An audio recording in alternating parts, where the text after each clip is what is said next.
Come on in, join us.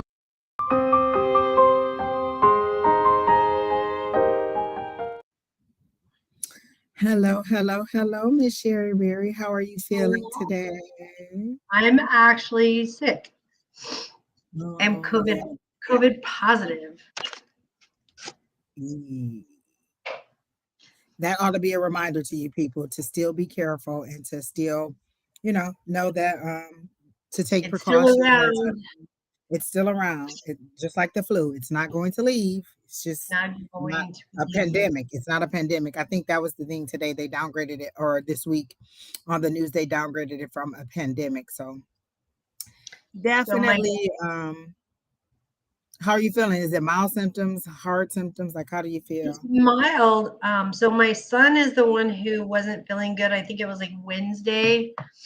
And on Thursday, I'm like, "Are you sick?" And he goes, "Yeah." So Thursday night, I was like, "Have you done a home COVID test?" He was like, "No, but maybe I should." So he did his home COVID test and it came back positive. And I'm like, "Do another one just in case." So he did a second one and it came back positive. And so I did one and it was negative. And then I went to told my boss. My boss let me go to work with a mask. And then they sent me home because somebody complained. And then so I Well, worked women from home. complain. I'd have just been like, "Can I go home?" She can stay here. Can I go home? Right. So yesterday, Saturday, I started feeling sick, like sinus infection. And I was like, all right. So I tested again and it was negative. I literally stayed in bed all day and a mild fever, a headache. I mean, I just felt like hammered crap. But I started taking my echinacea and other my immunity teas and my other things that I already take. And then this morning I felt better and I woke up and I said, well, let me take another test. And it was positive. So I'm like, how is that? I'm sick as shit yesterday. And today I feel good and I'm positive. So I took a Well, second. you did do some little herbal things and some things for yourself to make yourself feel better. You drink your tincture stuff too. You know what? Yep. You're the very first person I ever heard use that term. Now I go on YouTube and every other word out somebody's mouth is take a tincture from. I'm like, where y'all get that from? Yeah, like that. A hair in my eyelash. So now every other word out of somebody's mouth It's is like that. it's like Um, when you see a car, when you buy your car and you're like, oh, I got this car and nobody else has this car. And then all of a sudden well, you maybe buy I this just didn't pay attention when they were saying it, but after you said it, I swear every other word out of somebody else's mouth, I'm like, teacher. It was like, I'm telling you, it's like buying a car. Because every time I bought a car, in fact, today I was like, dang, I'm sitting here and there's an Arcadia there and Arcadia there, and I'm in an Arcadia. And they're all black, all three of them. oh wow. Well, mine's gray, but it's very dark gray. Yeah. Oh So well. Anything else happened? Did you get to watch any good TV while you were kind of resting? I All you watched, that are I'm sorry, one second, make sure. Post your questions if you want to get a reading. You don't have to ask, is there a reading? Post your questions, and Kina will let you know if there is room on the list or if you made the list. So just post your questions and let me know what you want to ask. Please post a question. Don't just keep generaling me to death. If you are a person who every single week who asks for a general, I am not going to read you because you should have a specific question. And when I went to the psychic fair last week, it was confirmed the same thing I thought. I didn't. The lady said for this amount of money, you get three questions. I didn't have three questions. You know why I didn't have three questions? Because I didn't really need to know anything. My guides and I knew everything. I just wanted her to confirm some things that I already knew. And so I didn't have any questions. So I didn't get a reading from that lady because I didn't have any questions. So I've always assumed if you don't have any questions, there's nothing going on in your life that you want to know about. If you have questions, then that's what's going on. So please post your questions and don't general me to death today. And please, if you don't want to see my head explode, don't ask me 1,000 love questions. And do not ask me how he feels about you because I'm not going to tap into his Not energy, gonna tell but I you. will tap into your energy. I will tell you generally about love. But again, please think of it like this. If you were on the other side and he came to me and said, how does such and such feel about me? Would you want me probing into your thoughts and your energy, telling him how you feel and the things that you think about him, dirty or non-dirty? Because I know I've been in some of y'all head and some of y'all just ain't right. I'm just Thank saying. you. Exactly. And I wouldn't want somebody going to somebody else and trying to figure out what I was in my head because they might find out she really don't like you because you short. And The that's just shit that she's it's come back and told me, and she's like, "Don't get mad at me." My guides have told me. I was like, "Damn, those guys outed me." see. So don't go and so please be mindful of the questions you ask. Don't ask me to get into somebody else's energy and read them because it's kind of like reading their diary. Like literally, when I go into their energy, I am probing through their thoughts and the images that are in their head or whatever information that is being shown to me from a higher power. So just post your questions and please be mindful of what you're asking me to do. But you were saying something else, Miss Sheri Berry. That torch Well, is crazy. Let me tell you why that torch is crazy because I know where it came from, for one. And then for two, I know how you she obtained it. torched him And with it. then the flame just be like boof when it actually set something on fire. So, yeah. I've been playing with it. Like I can make the flame bigger. Yeah. How did I do that? Anyways, I was playing with. Oh, here it is. Like, share, comment, and subscribe, people. Let other people know that we're on live. Tag people, let them know. I probably won't be online long anyway because again, it's Sunday and I have to go pick up Brandon because they think he a grown man and he always got to work on Sunday. So This is the candle that Dawn gave me. It's it's almost almost gone. gone. It's almost gone. Yeah. So, and you know what? I was just telling Sheri that I had some littles doing the little ding dong knocking on my door thing. And so the first time I was like, who is that? Ain't nobody Now, invited. I'm like, ain't nobody been invited over here, so you shouldn't be at my door like that. And most of the people who would be welcome here probably have a key or know how to get in. So knocking on my door, and then you knocking on my door like the police. First of all, if I come to the door and all my windows are open, so I can see you, little boy, run around the corner. You lucky I ain't come out there and push you in your back and knock you down because you know what I'm saying. I could have been that mean old lady. When I was a little kid, there was an old lady who lived in a block. She dressed in winter clothes in the summer, like she would have like a full wool coat, long sleeves, a scarf, and she would come outside with her broom and chase us on our bike when we rode past her house because she didn't like. I guess she didn't like kids. So they just knocking on the door. He did it multiple times. The first time, I ain't say nothing. So then the second time he did it, I was like, you got one more time. Did it again. I called the office like, look, it's two little monsters running around here knocking on people's door. Y'all need to handle that because otherwise I'm going to go out there with my belt and we going to tear some kids up. And when your mama comes, we're going to go toe to toe because I just don't have time. Your kids should not be knocking on my door like that. What is wrong with you? Knocking on my door like the police. I don't know. I don't know y'all like that. Mm-mm. The list is still open. Just post your question that you want, and Kina will let you know that she got your question and that you're on the list. Right now, we only have two people on the list, so I guess it's not a lot of people who want to know anything about their life or what's going on. A lot of people are really into what's coming up in May because it's only 7 days. So what's going up in class on Tuesday? Was it last Tuesday?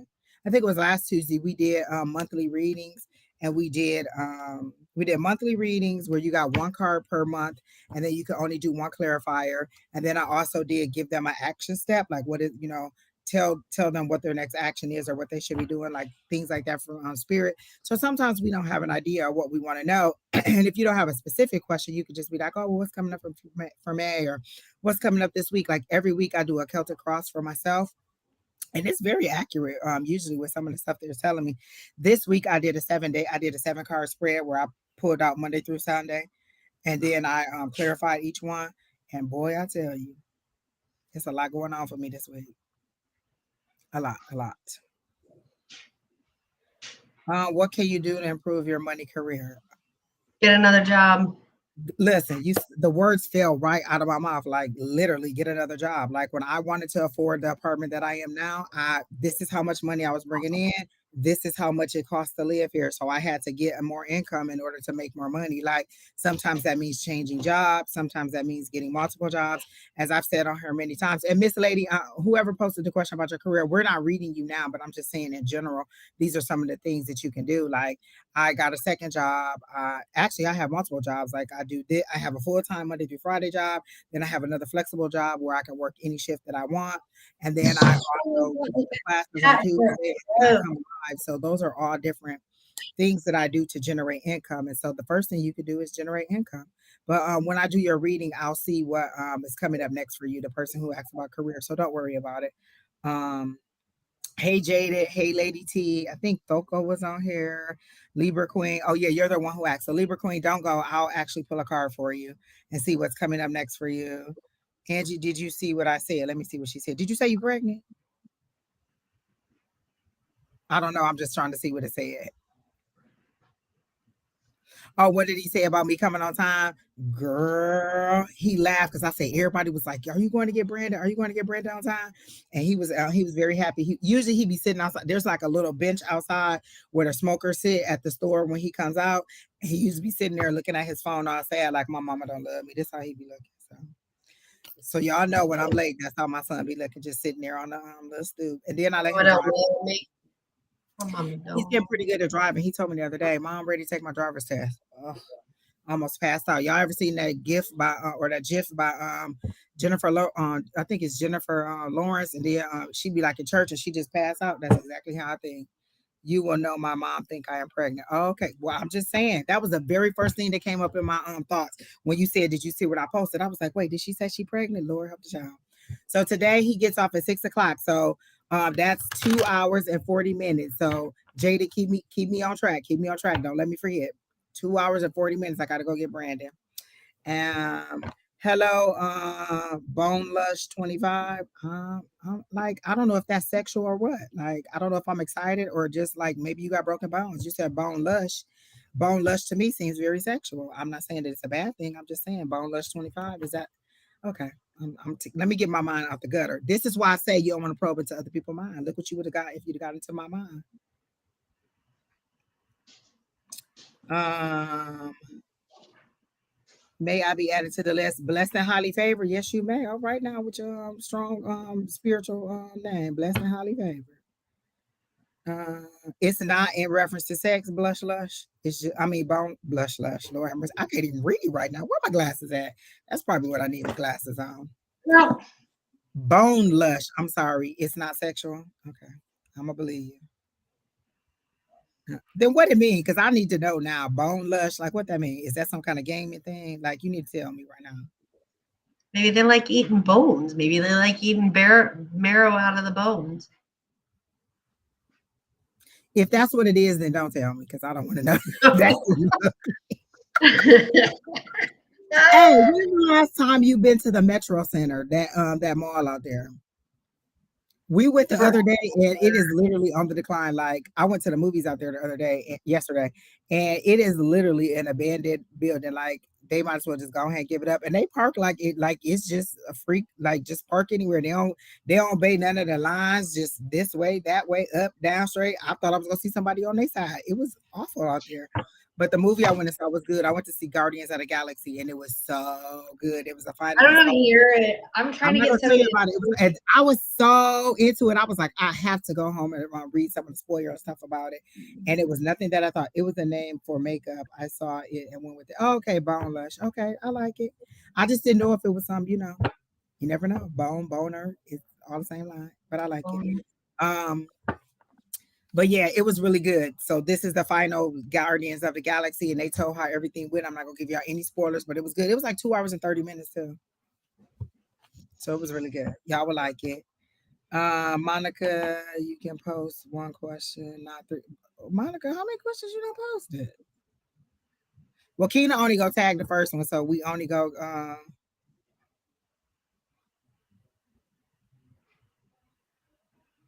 If you real what? Okay, absolutely not. That is a lot. Oh my god, y'all is asking. Can I ask a yes or no question? You can't ask a yes or no question. And if that's the yes or no question, Well, that's not a yes or no question. Oh, you said, is it the same person? We'll see when we get there. We're about to get right on it. Okay. All right. Get down on it. Get down on it. Oh my gosh, that is not the song. Oh my, let me tell you, the other day I'm at work Get down on and it. they were, somebody put on a nice old groove song. And so the drivers were coming to get their pickups or whatever. And the Do You Earth, Wind and Fire song came on September. When I say everybody in there was getting it, like, do you remember? Even Keena, me and Keena was in there like, do you remember the 21st night of September? Oh, I'm telling you, that's why they put that song on after as soon to start a party, because it just make you want to dance. How can you not dance and be happy when that song come on? It was another song that came on too that we was happy about. Okay, let me see what else. I don't have any other information. But so I guess we'll just get started with the reading. As it comes out, it'll come out and I'll let y'all know. What was you drinking? Oh, Dutch Bros. I saw the look up. You know, they very distinct Dutch Bros.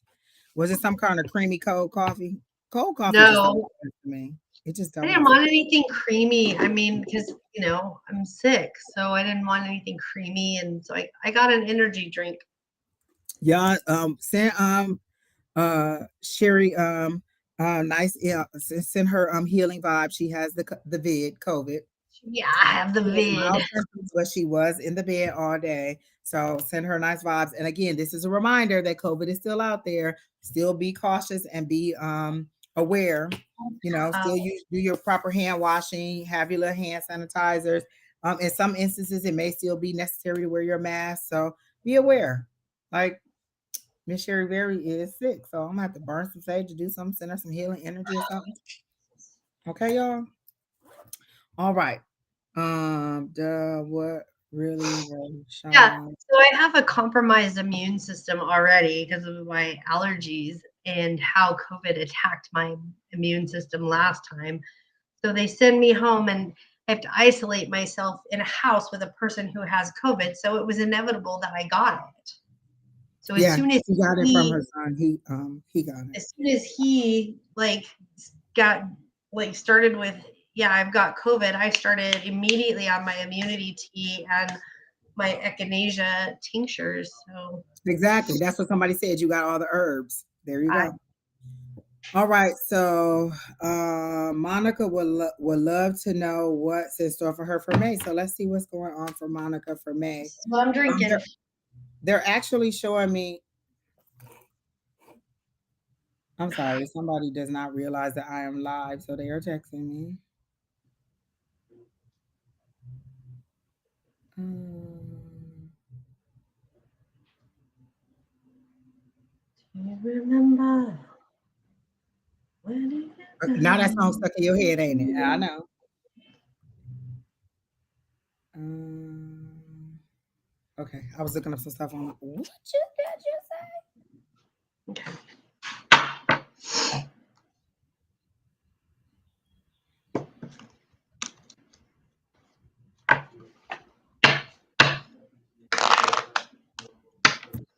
Okay, I was just looking at some stuff. Y'all had to go get them long nails off. They was way too long and get my little short back. Cute little pink and white, because some long ones, they were cute online and I like the way they look when I hold the cards up, but it was just way too much going on. Listen, I was typing the email and I was mad at the person I was talking to, just click, click, click, click, click, click, click, click, click. That email was gone with all the typos in it and everything. And I'm like, where my email go? I'm looking like, where it go? Where is that? It has already been sent. And here come my manager responding to the email, like, yeah, Angie is right, blah, blah, blah. I'm like, Lord, that's the most unprofessional email. And I chopped them nails off immediately, like clip, clip, clip, clip, clip, boom. Couldn't do it. Too much Dawn, email. you are naughty. What did Donna say? Bones, creamy, bed, hard. You have my head racing. Oh, Don took all our keywords and made a string of. What type of spiritual are you, if you don't mind me asking? I come from a very long line of Native American shamans, and I consider myself a mixed shaman or oracle. I don't have a title on what I do. I just receive my messages from my higher power, from my ancestors or whoever. So I don't have a title on it. I don't say that I'm a shaman. I don't say that I'm a witch. I don't say that I'm an oracle. I'm just a person who receives messages and gives them back to you. So however you want to define that. But it is I nice am. to know that you're a Native American shaman. Say that again. I said I am a witch. There you go. And so my friend asked me, she said, "Do you know a witch?" I said, "I showed it." You sure do. You know a couple witches. I know it. I told her. I said, "I know." I said, "I know." I said, "I know several." I said, "I know a lot of people who call themselves witch, but I know a couple of them." And she was like, "Oh, I need something for for health reasons. I need blah blah blah." And I said, "Oh, I know somebody perfect for that." So I have to give you her number because she does want a consultation. She mentioned a medical issue that she wants to deal with naturally. Okay. No problem. All right. Will I Well, I'm find out? not making anybody anything until I am COVID free. So sorry. Jaded, that answer is no. Will you find out if your tuition loans are 100% clear this June or July? I don't think any of us are going to find any of that out anytime soon.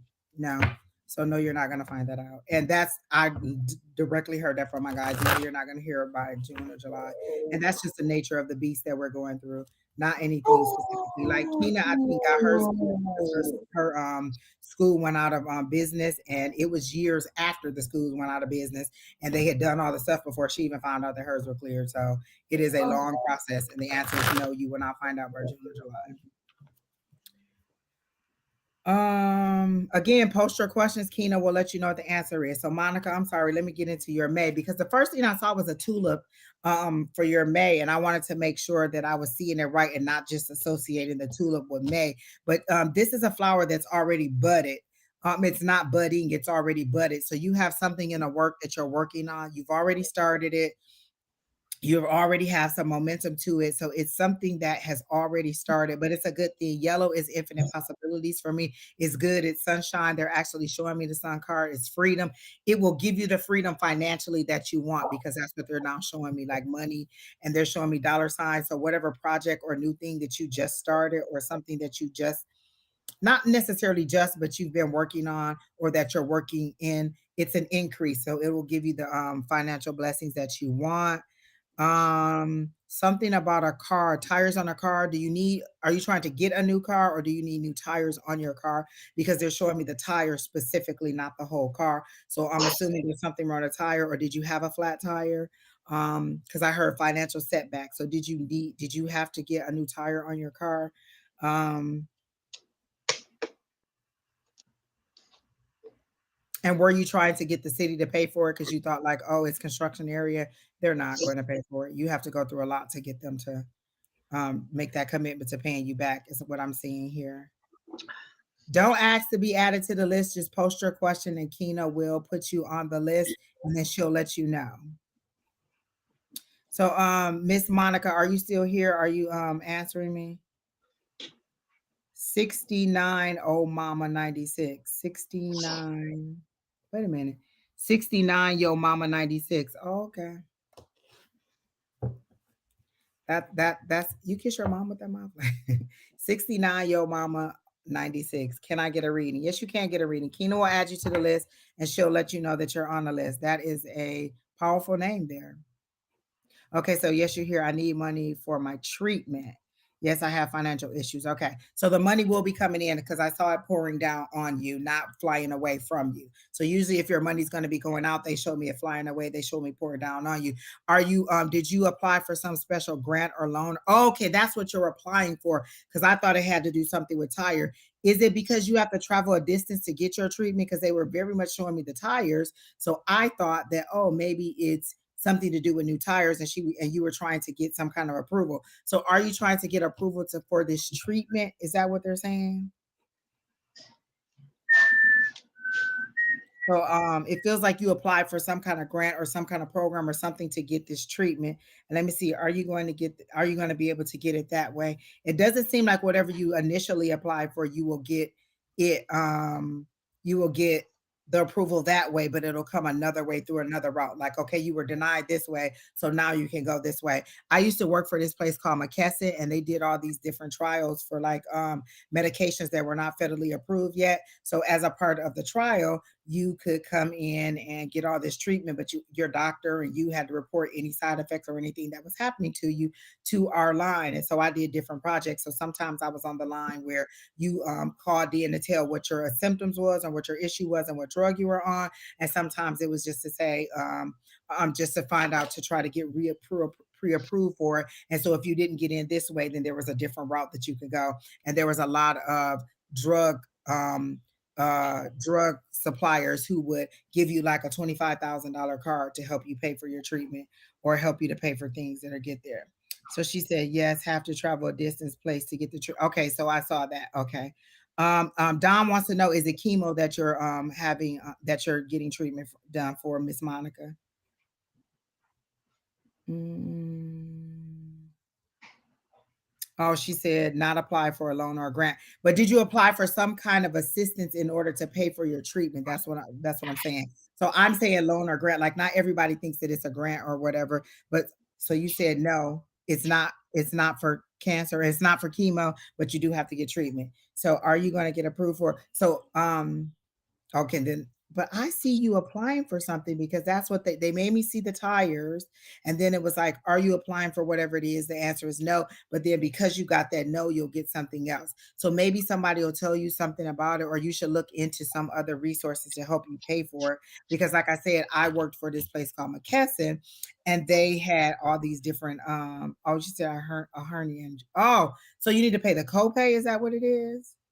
In order to have the surgery and you have to drive to it. Okay. Okay. So assistance financially pay for it. Then I don't know. Because they made it seem like you would not get approved for whatever it was. So were you rejected for did your insurance reject doing like reject your whatever it was, something you're applying for, and I'm getting a no that you got rejected for it the first time. But if you go back and do it again, there's going to be a different route to it. So that's what I'm getting is that you're being denied. So you're saying you're not applying for assistance with paying for it. So maybe your insurance provider rejected the way that they submitted to get you approved to get the surgery. But you will, I'm getting overall, yes, you will eventually have the surgery, but you're just going to have to go a different route or maybe resubmit it to your insurance for approval because it looks like it's some kind of approval or some kind of something that is outside of your control that you're trying approval to do. So that's what I got for her. What do you have for her? You know, it's interesting because you got all this financial and medical, and I got more of. For me, it sounds like there's another person involved, like a love. This isn't like a love reading for me. So I got the 8 of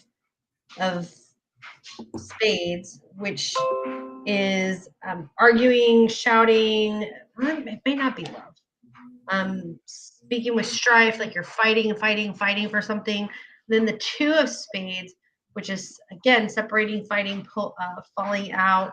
But then I got the 8 of hearts, which is love and relationships, and it says flirtation, young love, tenderness, emotional, as well as physical unity and love. So I don't know if there's a person that's involved in this that they're trying to tell you to do things one. I don't know. I don't know. I'm sorry. I'm really thinking that there's another person, that there's a partner involved or somebody that you're arguing with about all of this stuff. And they're saying do it like this, and you're like me or Angie. Throw Angie out there too. We're stubborn as heck. And I think that it could possibly be that whoever is this relationship is about, like there's a lot of fighting going on, and eventually I don't know. I just don't know. I'm not putting it together well, to be honest, because It's like I feel like this because I also got something about like, oh, maybe this is the person that was going to take her to the doctor, or like, if you're going to have Maybe. surgery, you need somebody to drive you. And I feel like maybe this person was refusing to also to accompany you or something like that. Yeah, If it's something, or maybe I you don't don't nec- have anyone to accompany you to the doctor. okay. So like I don't have it as a romantic relationship as much as it is an emotional relationship with somebody. So there's a lot of fighting and a lot of frustration with that, but that's what I'm getting out of Oh, it. she So they're said, telling me to yes, do I broke with my best friend, and now I feel he contacted me with a fake ID.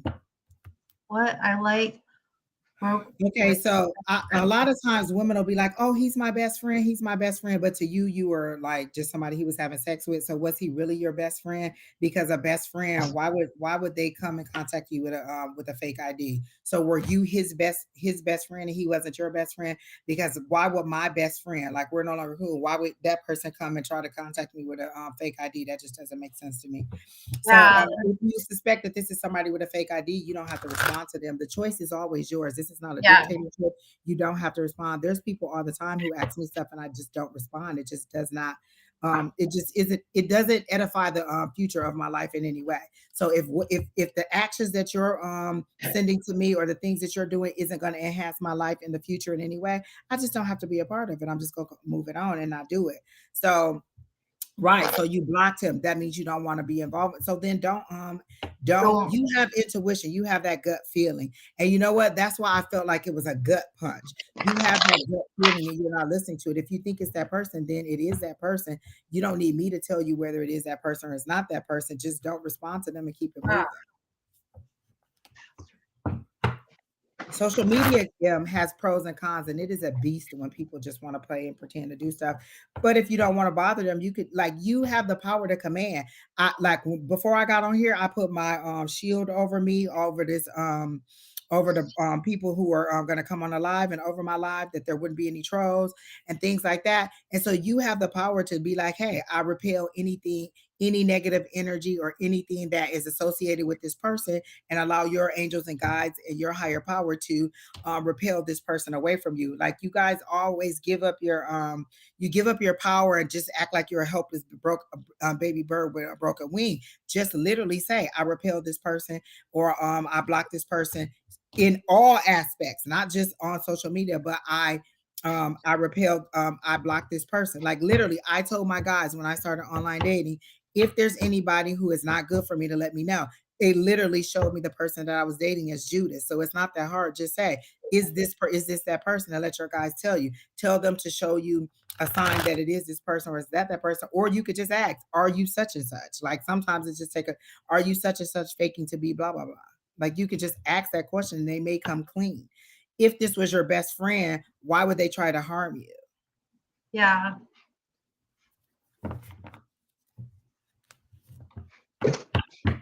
I'm not I tapping think into it's ridiculous Daniel how Mowat energy because that's not my space to tap into them. are Daniel and Moet the same person? No, they're not. They're not the same person. So I'm not tapping into their energy, but based on what I got, that they're not the same person at all. But I gotta know. you're starving for attention. I do get that. You are very much starving for attention and want somebody to cling on to. You're going through this illness and you just lost your best friend, or your best friend is no longer there. But think about it. So, whatever the issue is that broke you up, that you two are no longer friends, if this person died tomorrow, are you going to be the person at the casket falling all over? I miss him. I just saw him. This was my best friend. So, if it's worth you being at the funeral falling all out like that, then it may be worth you trying to mend that relationship. And if it's not worth you doing that, then you can just move on with your life. Like you have to see things in the reality of what they are. Like, are you going to be that person at the funeral just falling all out like, oh my God, I love him, I miss him? If he truly is no longer the person that you want to deal with, then just move on with your life. You don't have to. But if this is a person that you want to mend that relationship with, then you need to walk forward and do that in that light. But I don't see it being the same person. And that's just what I got from the pendulum. And Miss Sheri did a card and she got to know too. But you are very much starved for attention and affection and love. Like I'm not saying that in a mad way, because a lot of us are starving for physical touch. Like a lot of people just want to be touched, just want to be hugged. When Sheri Berry first met me, what did she do? She gave me a hug because that's what Spirit told her. I wanted a hug. I needed a hug. And I had cried out to Spirit a long time. Like a lot of times it just says, sometimes I just want a hug. I just want somebody to hug me. And so that's what she did. And so sometimes we're just starved for attention. So call out for what you want and you'll get it. Like literally, I told my guys I needed a hug, and Sheri Berry came along and gave me a hug. And so you have to ask for what you want. It's not that hard. I literally walked up to this woman with picture face Angie going on. Told her. Because I was so mad at my guides then too. Like I literally was like this. And the other person, because we were in our Monday night class, and the other person who read me, they was like, I see you with like a spear. You're ready to go to battle. Like you are all set to me. And I said, oh yeah, I'm standing at attention. Me and my guides are fighting. And so she came up and she was like, they told me to give you a hug. And I was like, oh, okay. And it was true. I really did need a hug.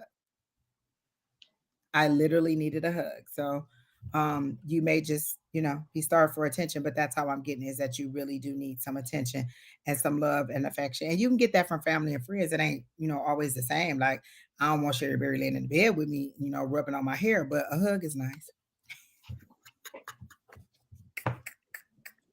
She wants to be rubbing on my hair. Don't lie. Don't let her lie to you. Right. I don't want her rubbing on my hair. I want her hair on my head and I can rub through it. Okay, so what is next? Okay, Miss Monica, I hope that helped you out. So let's go to she says, I want a hug from a new love. Amen, Angel Wings. Amen. I am with it. Not yes, not for physical, but for emotional stability. First of all, Miss Monica, you can't go into a relationship needing somebody else to provide your emotional stability. That's something that you have to provide for yourself. We're in eclipse energy. We just had a full moon. So you can release all those things that no longer serve you. You can release all those emotions that are holding you down or making you feel starved for attention. So you don't want to go into a new relationship being starved for attention or starved for emotional affection. Like you want to stabilize yourself, because think if you were with somebody else, if they were with somebody else and they come back and be like, all girls cheat on me, so everything that you do, they think that you're going to cheating, they're bringing that emotional baggage in, or that hurt from the last relationship. So you don't want to take this emotional situation into something new. You want to be one whole and capable person of having an adult relationship before you enter another. So maybe you're not ready for love, or maybe you need to, or maybe you're not ready for a relationship at all if you're saying that you need some emotional stability, because that comes from within. Somebody else can't give you the emotional stability you need. They can disrupt your emotional stability by being a pain in the ass, but they cannot give you emotional stability. You make your own emotional stability, and then the people that enter and exit your life, you can they either disrupt it or support what you already have. So don't go into a new relationship thinking that you need that they're going to find the emotional stability that you got, because if they don't give you everything you need, you're always going to be, you didn't this, you didn't that. So if you come there as a whole person, then they don't have to supply that need for you. But then also don't go to somebody else and try to and have to be that need for them either. You want two whole, healed, capable people ready to move forward in an adult relationship. So that's what I got for you, Miss Monica, and I hope that helps. So the next person is Bonita.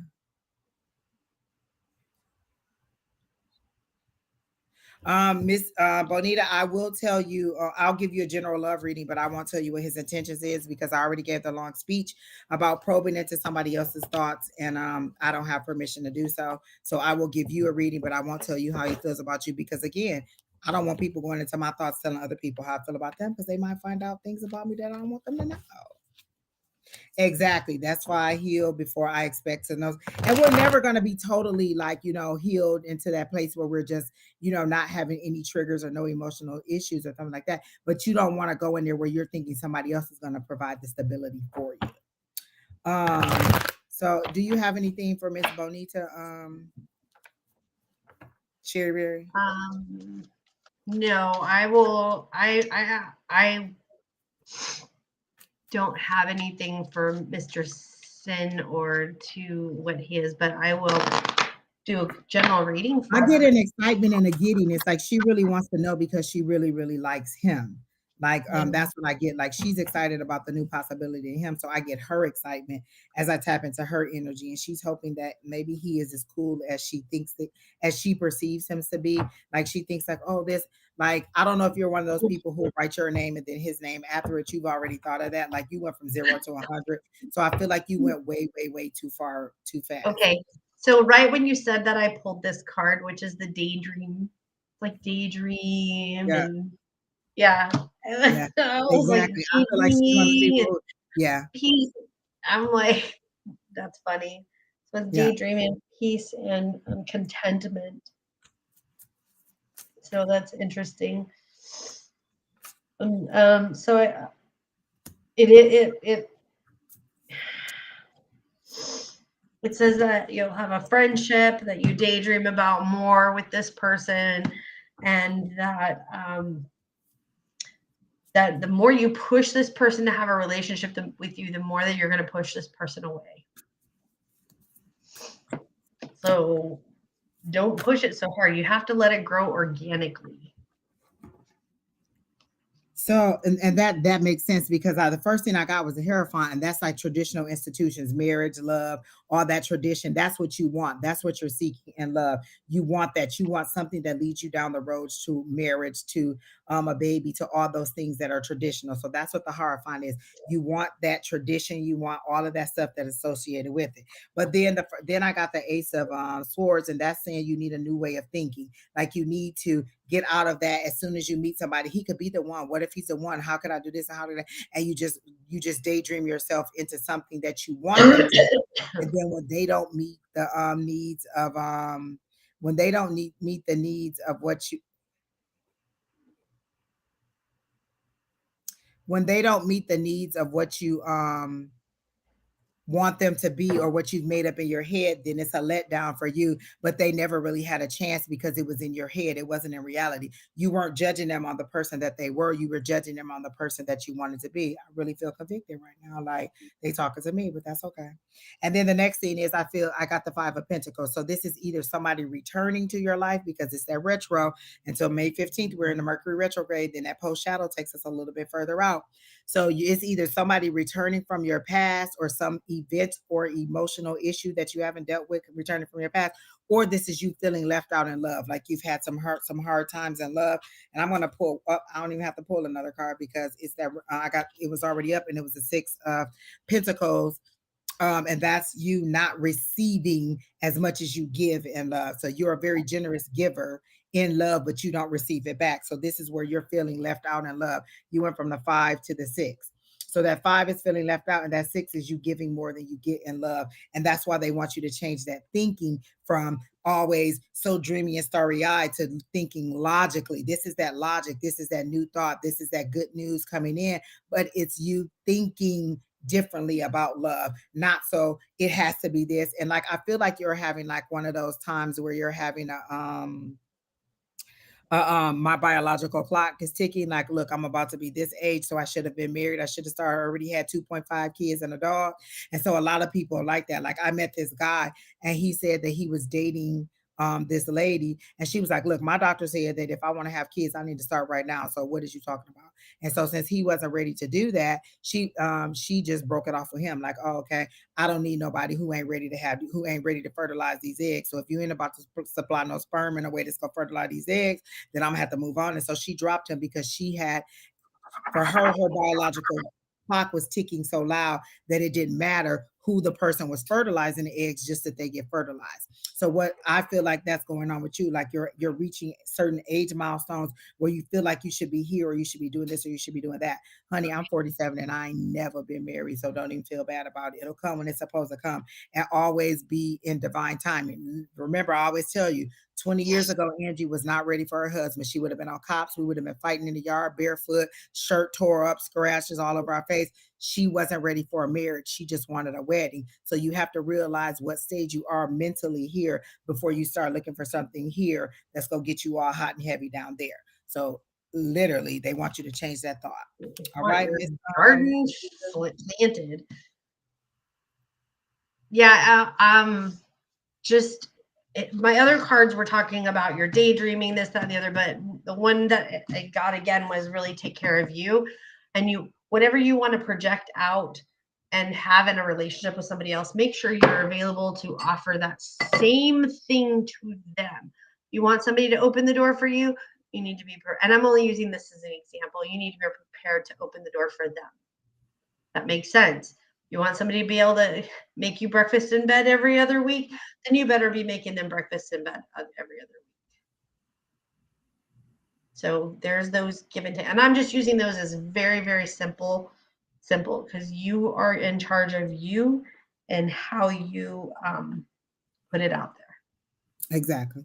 So I hope that helps. Keena, who's next?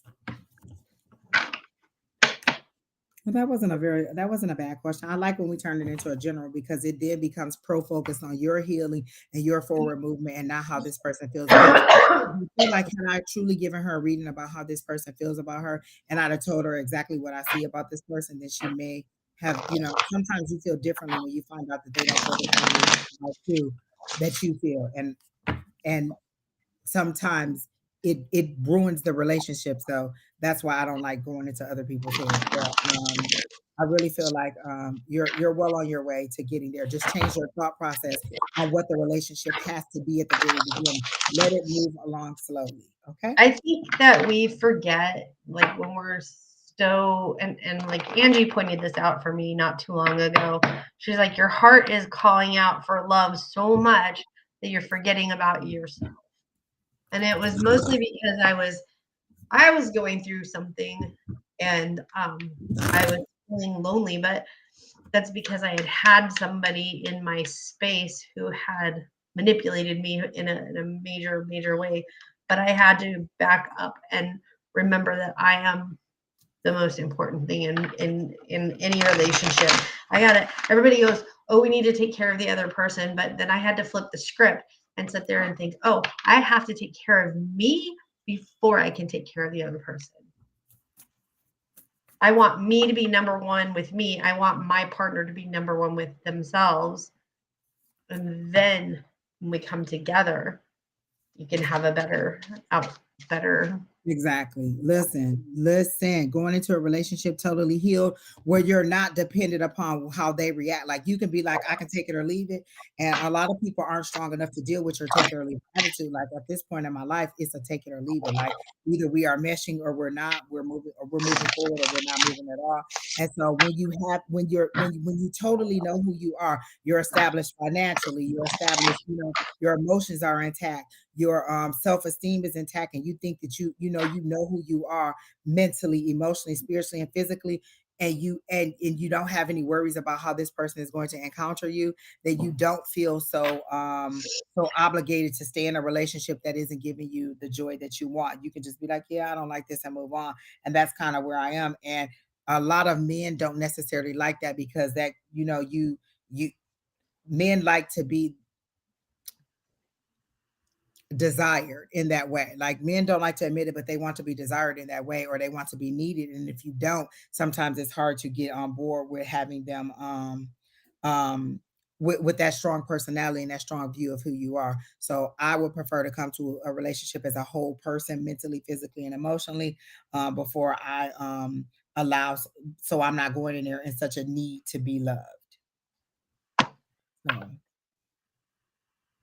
I'm sorry, y'all. I was just checking one thing. Okay. All right. So I'm back. So Miss Libra, have you started pulling cards for her? Not yet.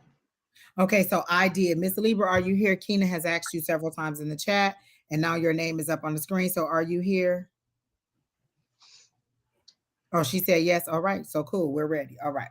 So I immediately got somebody sitting on the couch with their legs crossed and refusing. They're saying, like, are you refusing to pick up shifts? Are you refusing to do overtime? Are you refusing to do extra work at work? And I don't know your situation. I don't know you like that, but this is how they showed me you sitting on the couch. So the first question I was told to ask is, do you have like, are you on a fixed income? Usually when people ask me how to improve their income, it's because they're on a fixed income. And the best advice I could give you, because they got is good business sense. I got the Queen of of Wands, and that's with you getting out there and making good business decisions. Like if this job doesn't pay you enough, find another job that does pay you better. If this job isn't giving you the hours that you want, then go and find another job. If you don't like the people there, like there's all these options that are in your hand. Like it's not a magical formula. I have to keep telling you that. Like it's not like I'm gonna go there and they're gonna be like, oh, go apply at Amco and then you'll make $17 or $25 an hour and blah blah blah. It's about you knowing what you want. Have you decided what it is, how much money you need? Like, have you decided that this is all my expenses, so I need to clear at least this much? The universe can't give you what you aren't asking for. All you're saying is how I improve my money. Have you looked at where you're spending too much or where you're spending too little? I can look at my stuff all the time and see probably a lot of it goes to hair and clothes. Like somebody asked me today, well, why do you work so much at your second job? Because I like hair, I like clothes, I like dresses, I like shoes. Well, I don't want you to be Daniel. You could, you know, you don't have to die. You could just bald your own head and give it all to me too and start over. Do you know how long it takes to grow I this? just want the hair. Right, you got that many years left. You can do it again.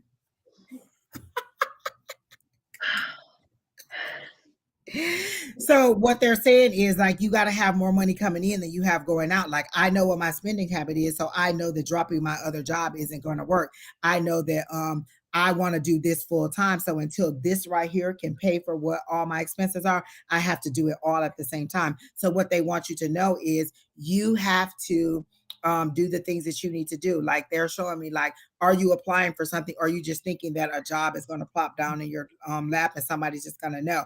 Like, is your resume up to date? Are there no typos on there? Are you using the correct keywords? I was literally looking on looking at the news the other day, and they said one of the biggest mistakes people make in an interview is they don't research the question, research the company. So when they ask you about the company, you're like, oh, well, I really don't know. So are you doing the things that you need to do in order to increase your income? Are you calling your abundance in? We routinely talk about our affirmation. I believe in infinite abundance and all my wants or needs are met. I say that, I believe in it. And it has been proven to work for me over and over and over and over again. Like literally, I manifested something that was so ridiculous the other week that I've been telling people about over and over and over again. I was walking through my parking lot. I saw that somebody had one of those little window shades in the thing that said the name of our complex on there, and I was like, "Oh, that's nice. I would think, I would really like one of those." And so, lo and behold, a day or two later, I go into the office for some unrelated matter, and she's like, "Oh, it's Customer Appreciation Week. Would you like to spin the wheel?" I spun the wheel, and I won the little thing that I wanted. It was a very insignificant thing, but I believe in infinite abundance and all my wants or needs are met. This was a want. I wanted this window shade and I got it in less than like 7 days. It was something insignificant, but it just tells you the power of your manifestation and how you can call things into you. So something, if I can call something that's insignificant as a window shade into my car, then you can call in money or another job. Like see yourself at a new job. What kind of job do you want? What do you want to do? Do you want to do customer service? Do you want to do restaurant? Do you want to do childcare? Like see those things and make a list of those things. The one thing I've been telling people to do that I've been working on, put your top 5 out there. What are the top 5 things that you want the universe to bring to you? Like I always program my child to have a list. Mother's Day is coming up. I can give him 5 things right now that I want for Mother's Day.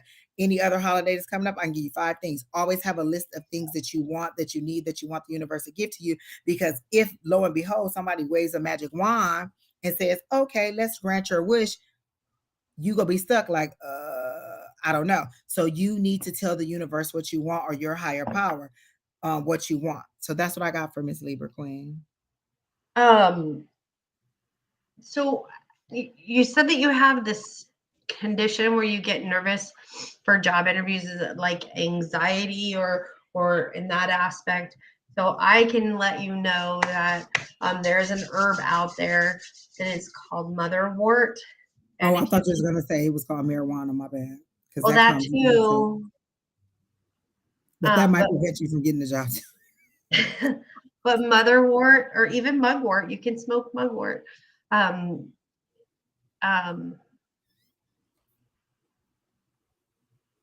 She was talking about the list. It says uncommon condition that causes an unpleasant smell, no cure for it. Have you gone to an herbalist? Because, I mean, so there's no cure for it in the current pharmaceutical world, have you tried herbs? Have you gone to an herbalist? Have you tried that? Because even though it's not going to pop and cure like everything overnight and like we And expect. how did you get your current job? Do you currently have a job? How did you get that job? You were able to control it enough to get that job. And most interviews are online now. I don't even know that people are doing in-person interviews. So that shouldn't be an issue because you'd be doing in-person interviews.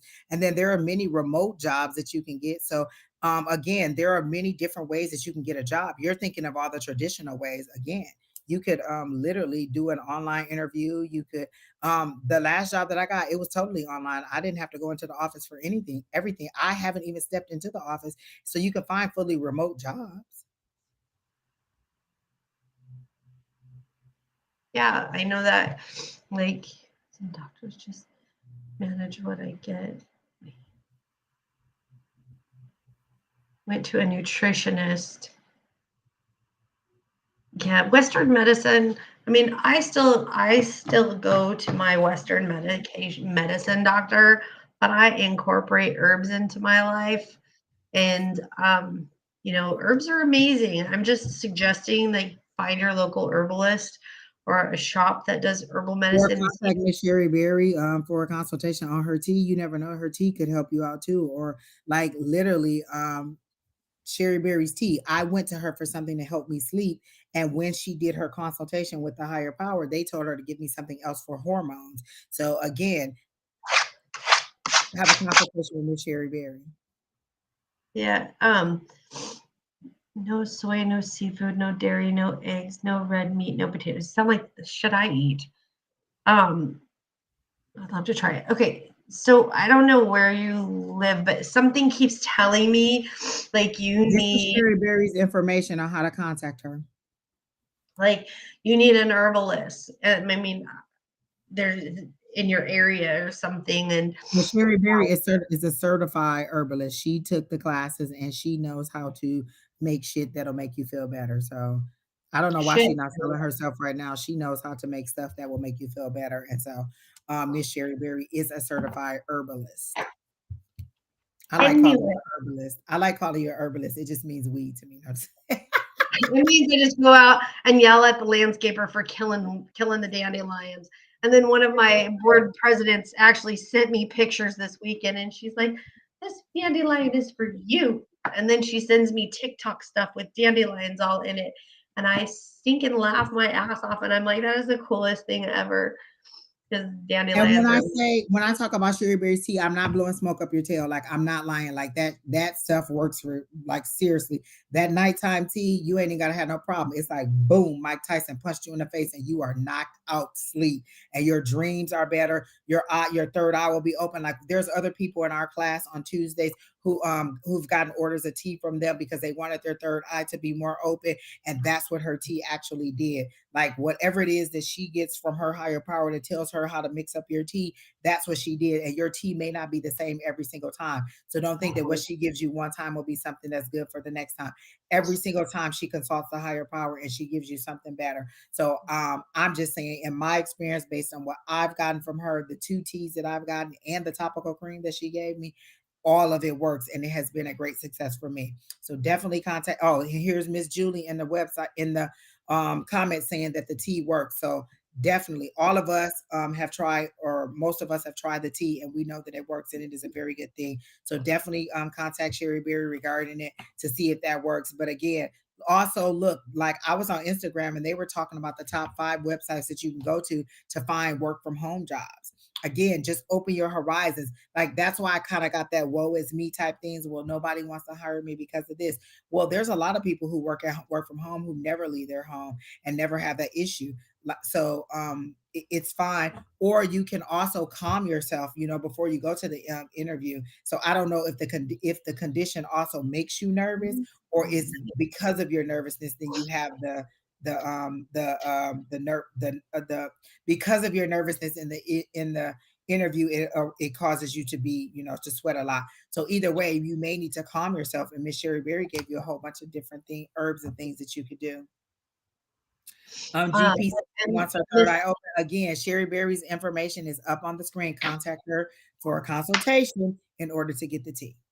And Miss Angel's Wing, have you tried? You've said you had dandelion greens in salad. Have you tried dandelion pesto?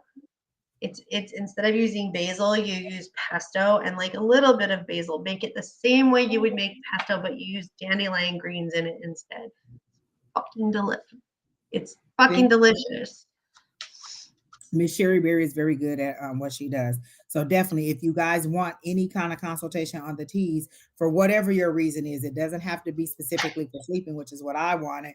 It could be for something else. She'll be able to help you with it. Oh yeah, that grown ass man. That grown ass man. So my grown ass man was the second person to buy tea from me. And when I was doing his tea, I was hearing that he was having a skin problem. Even though I was doing a tea to open his meditation, I put stuff in it to help with his skin. And then the next time I made his tea, I used stuff in it, and I asked him after the fact. I said, "Hey, are you trying to like get in touch with your feminine side?" And he said, "Yes." And I'm like, "Okay, that explains the red raspberry leaves." So Alicia said, "Hey, I know him. I think you might know him." I believe the situation will eventually cure, Libra. Don't doubt it. Definitely contact Sheri. Exactly, Miss Jada. Miss Jada is also reading you. We have people who are in the comments who are also very good readers and very good intuitives, and so you may get some comments in there where they're reading you also. But best of luck to you, Miss Miss Libra Queen.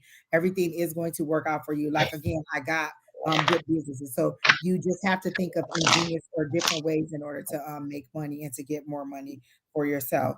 So all the things that we've told you will help you to make more money. And if all else fails, nobody can smell you on OnlyFans. I got mugwort. Again, it's just. Oh, that was exactly what you said. Yep, exactly. And, oh my gosh, Angel Wings, that is exactly what I got it for. Like literally and I didn't even tell her her higher power when she did a consultation for my sleep tea, told her that's what I needed it for. Like literally, Angel Wings, that's what I got it for. And among other things, but it helped for all of that. Exactly. All right, so Maria Herrera, are you still here, Miss Maria? I didn't see you in there. Are you here, Maria Herrera? What is coming up for me in the next couple of weeks? Okay.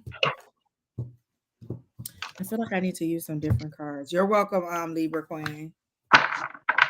Yeah, that was kind of interesting, to be honest. Angie made your when I was making your tea, it was like all of a sudden there she needs another one.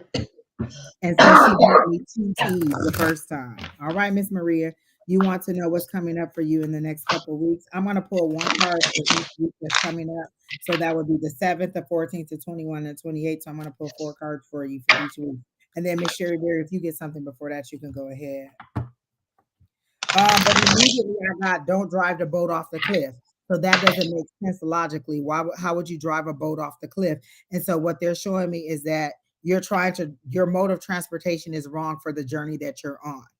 Like you're not using the right mode of transportation for the journey that you're on. Like you're on dry land trying to use a boat is what they're saying to me. So don't drive the boat off the cliff.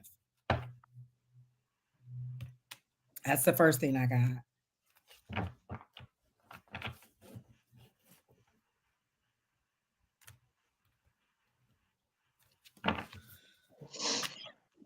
You're looking at the situation wrong is what they're telling me. Like you're already okay.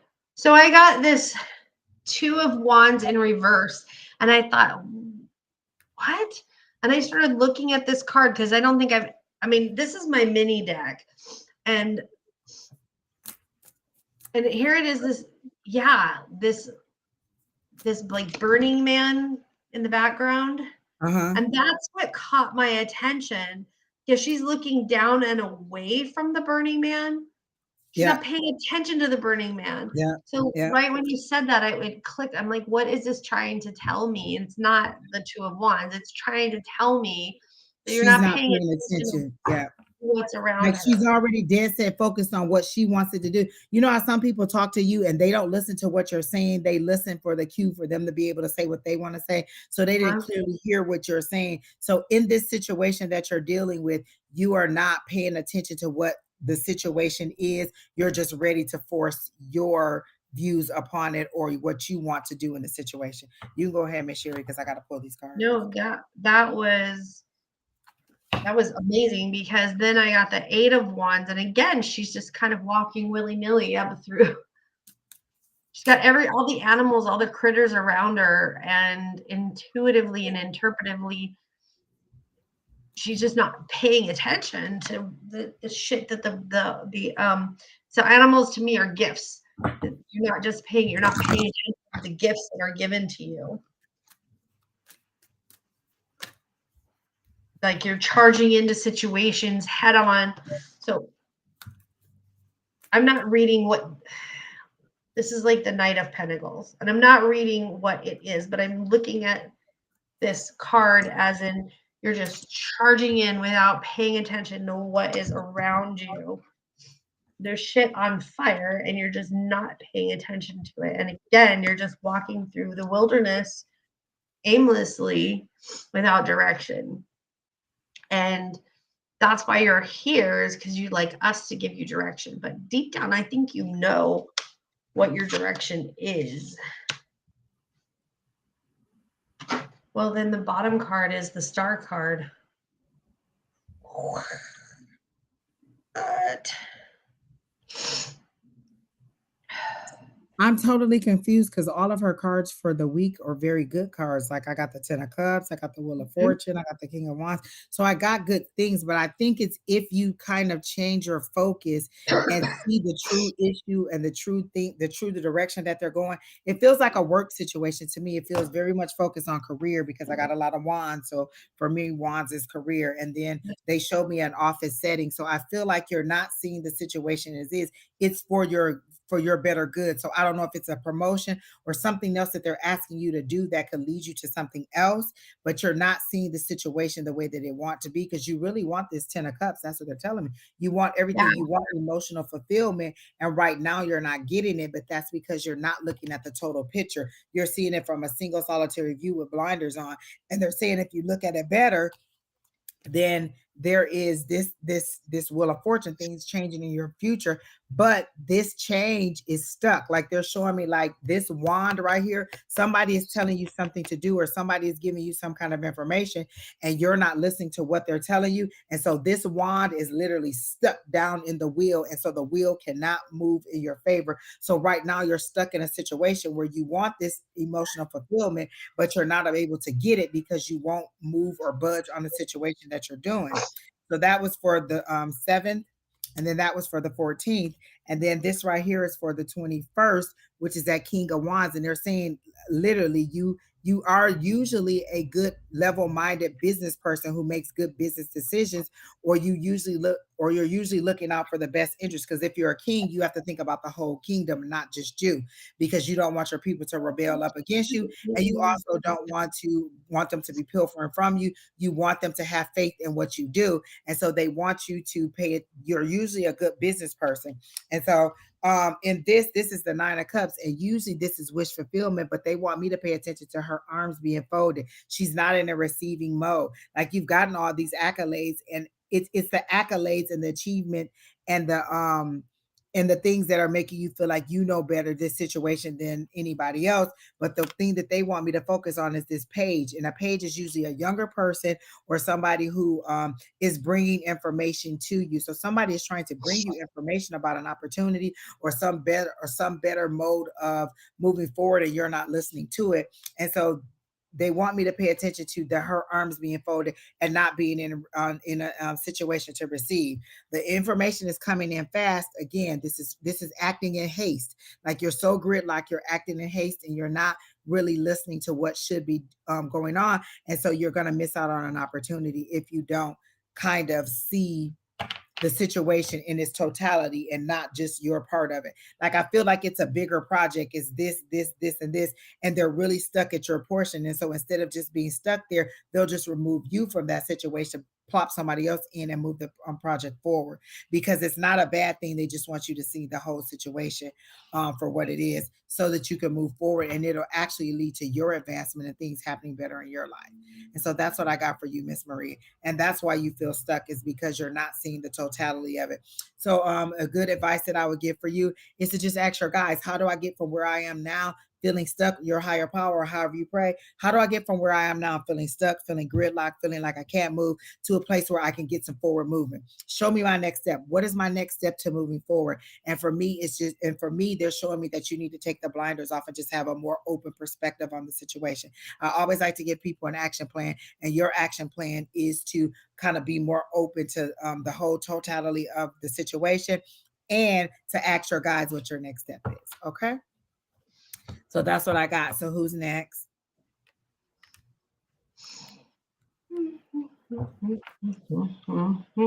Ronald, are you our guy from England? Because if so, it has been a long time. Who's next, Kata? Is that Peter Rabbit? I'm wondering, because he said long time. He said hello, ladies, long time, and I'm wondering if he's our guy from England. Diane wants a card. Miss Diane, are you here so I can go ahead and pull you a card? You didn't ask for anything specific, so you just want a card. So I'll just pull a card.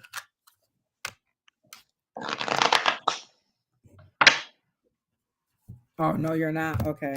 Well, I thought you were somebody else, because he usually changes his name all the time, and it's very different now. He said they're in Detroit. So I was so sick yesterday that I actually ordered DoorDash, which I never do. I never do either. And I wanted to make myself feel good, so I got crumble cookie. Oh, yeah. And they change theirs all the time. What'd you get? I got sugar cookies, and I don't even remember. And I also ordered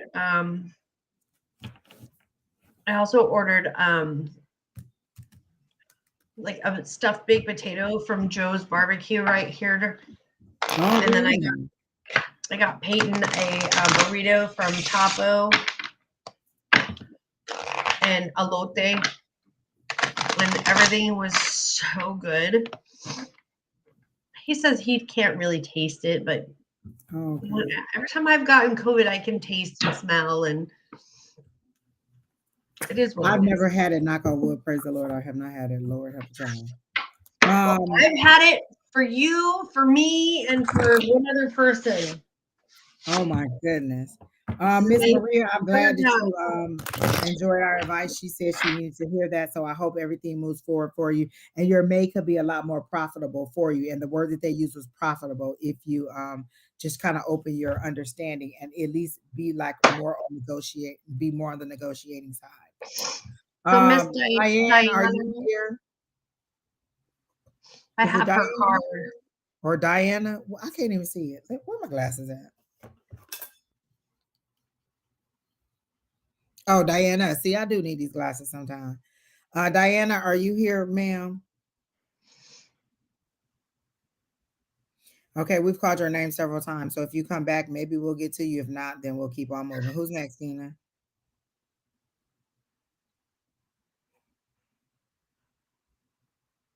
Blessed and highly favored, are you here? May I have a general reading? So all of you that see the little scroll at the bottom here telling who's next. So blessed and highly favored is next, and then after that is Angel Wings, and then it's Dune, and then it's Apple's mom 101, Apple Lemon's mom 101. So all of the names are going across the bottom. So if you're here and you're red, just let me know that you're here.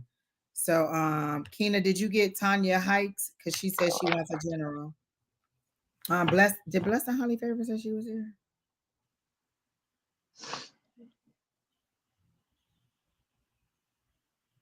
Okay, Keena, since Apple Lemon says she's here, let's just go to her, because we are on YouTube, Facebook, Twitch, and Twitter, Ronald.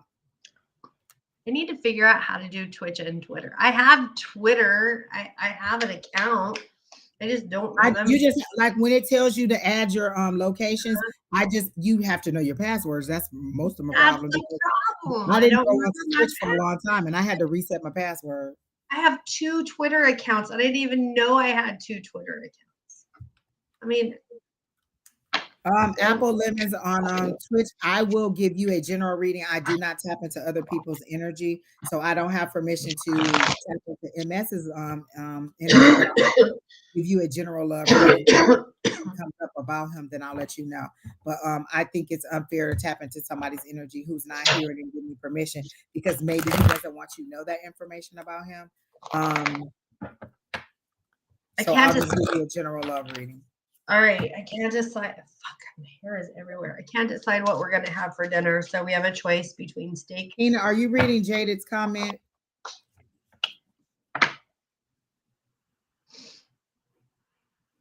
There's always something on Keena's mind.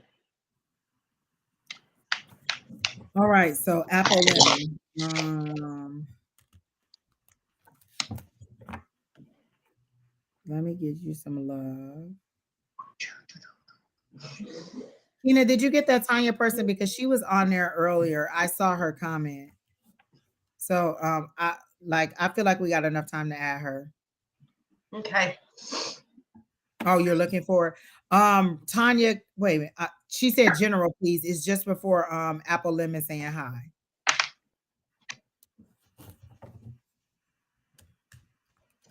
All right. So go ahead. I'm sorry, Sheri Beery. Okay. So for Miss Apple Lemon 101, I got the 9 of diamonds, the 3 of clubs, and the Queen of diamonds. So the 9 of diamonds says that you're a daydreamer, that you like to daydream about. I'm thinking that you like to daydream about your future and what's coming. But don't forget to put those efforts in, and you can't just sit there and daydream it and not put those efforts into. That's what they're telling me. It's that you dream about it, but you don't do anything about it. Hopefully that makes sense. Then I got the 3 of clubs, which clubs is business and career. And it's like there's obstacles in your way and there's been setbacks. But it's because you sit there and daydream about it instead of doing stuff about it. You're like, oh, I wish this would stop, but you don't do anything to make it stop. And then I got the Queen of Diamonds. Again, that is luck, fortune, happiness, social circles, and home. And it says a good female partner, sound advice, deeply sexual, and a wedding. I'm not getting that. I'm just saying that you're the daydreamer, that you don't do anything about it, that you have these obstacles and you sit there and you go, well, why is this happening? But you don't do anything about fixing the obstacles, and that there are people trying. There are people trying to give you advice, but you're like, yeah, but so you keep putting barriers in your way. So these people that are trying to help you are really there to give you sound advice. They're your friends, your family, some coworkers. I'm hearing coworkers, and they're not trying to run you aground. They see things from a different perspective. And I really hope all of this is making sense to you. Oh my God, it makes sense, Miss Sheri Beery, because I want to jump in so bad and tell you everything that and how on point you are about this person. No. This person is not good for you. I'm seeing the relationship from your perspective. I'm not going into his energy. I'm in your energy. I see you, not necessarily like you guys having arguments because he's not reading your love language. Like you need to be, you need attention. You need to be told that you're beautiful. Because the card that came, so that all the cards that came out made sense and I put them back. The Empress card came out. You want to be told that you're beautiful. You want to be seen as somebody who's desirable. And he just doesn't give you that emotional commitment. He doesn't give you what you need emotionally. You need to know your love language, and so that you can stop arguing with this person. Let this person go, because it's not good for either one of you. The information that you're receiving from the friends and family and coworkers that Sheri Beery is telling you about is because they're telling you need to move on. He's not giving you your love language. If I'm a person that needs to hear I love you, and you're not a person who says I love you, you're a person that does things for me, then we may not work. Either I have to bend to the fact that you do things instead of saying I love you, then or I have to let you go because you are a doer, not a sayer. I prefer a doer because a doer shows me that he loves me versus a sayer who can say it and then shows me no, does not follow up with the right commitment. So I can say that I love you all the time, but if I'm always cheating on you, if I'm always hiding my phone, if I'm always out late, if I'm always unavailable, saying that I love you is a mask because they're showing me a raccoon wearing a mask. So in this relationship, you are not happy. You're always arguing with this person and you want to move on and you're just going around asking different people, hoping that somebody will agree with what they're saying and how you present it. So like when somebody tells you, girl, you should move on, you start defending for him, or what I say, caking for this person. Like, oh no, he's not that bad. I mean, sometimes he does this and sometimes he does that. And well, the other day he did this. And overall, honey, there's no happiness there. So based on my perspective of what the way you're receiving this relationship, you're not happy in the relationship. And what they're saying is this is what you want, to be desired, to be loved, and to felt like you're a sexual being. Your independence is coming. Like I feel like there's a financial blessing coming because this is independent wealth that is coming before you, but it's not coming because they don't want this person to be a leech or to be connected to you in that way and receive that blessing for you. All your cards are about pentacles, honey. Everything is pentacles. Everything is money coming to you, new money, unexpected money, balancing your resources. And then this is right here. Exactly. And then this right here is the unknown. All these, this is that daydreaming that she was saying. Usually on this card, it says dream. This is that daydreaming. You're hoping and praying that it turns out better or he changes into the person that you want to be. Literally, at this age, we're not changing that much. I am who I am. So you either are going to like me the way they are or not. I was online. I was looking at this profile the other day and he said, I like women who only wear their natural hair. Keep on moving because I don't wear my natural hair. And we're not going to have that discussion. You're not going to make me feel bad for not wanting to wear my regular hair, and we're not going to keep having this discussion about, oh, what does your hair look like? It looks like what it is when I take it down. We're not going to have that discussion. So you need to see the red flags, and for me that was a red flag. He said he wants somebody with natural hair, then I'm not going to do that. If I meet somebody who says they want children at this age, honey, I'm not going to give you those children. So why would I go ahead and move forward with you when I already have the red flags? Stop turning your red flags pink, and don't keep going to all these people getting on their nerves, asking them about this boy when you know, or whoever this MS is, when you know good and hell well as everybody's done told you. Like you are getting on people's nerve to the third degree. Like they are so tired of hearing you coming. Like, can you please just go on with this boy? Okay. So I'm sorry. Angie said something that like triggered something in me that I'm gonna say. And when we date people and our friends are like, girl, guy, that person is no good, that person is this, that, and the other, and they're telling us that, we take it personally, like, oh, but I picked him, but didn't I make a good choice? You can't take it personally. I mean, you can. I can't tell you what to do, but try not to take it personally because they're not actually judging you or picking on you or judging you for your decision to date that person. They're actually judging that person, not necessarily judging, but they are saying, hey, that person's not good for you. They're not judging your picker. My picker is completely off. So I hear that quite often. This person's stupid and sucks. And then I'm like, no, they're good. Look at what they did the other day. And then I realized, no, you're not judging me. You're judging that person. So sometimes, and also our friends, usually if this is somebody that you feel able to confide in and ask them what they feel about it, or they're giving you advice on this person, what they know you a lot better. You know what I'm saying? They know you, they know what kind of person that you would like, and then they can see that you're settling for less than that. Literally, remember I told you guys this story over and over and over about dreaming about the Judas person, and I'm thinking like, well, no, maybe. And my sister looking at me like I grew an antler out my head. You know what I'm saying? So sometimes we can't see it.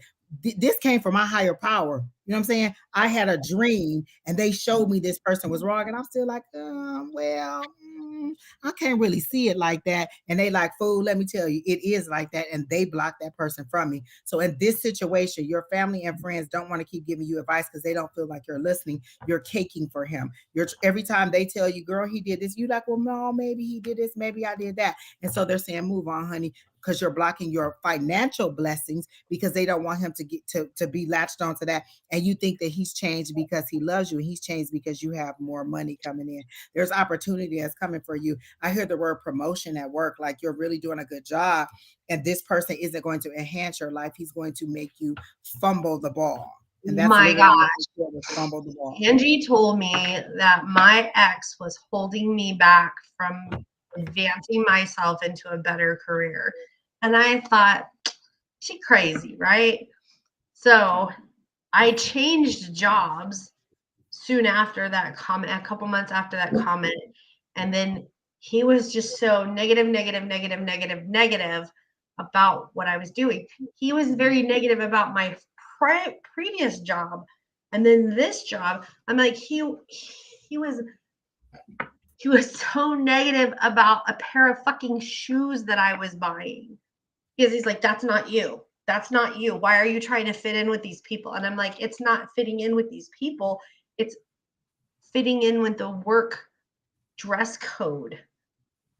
And see, those are little things that just get you off of your game, just get you out of, and so now you're self-conscious about your shoes when you go to work. And then Right. then you're not focused on what you're supposed to do.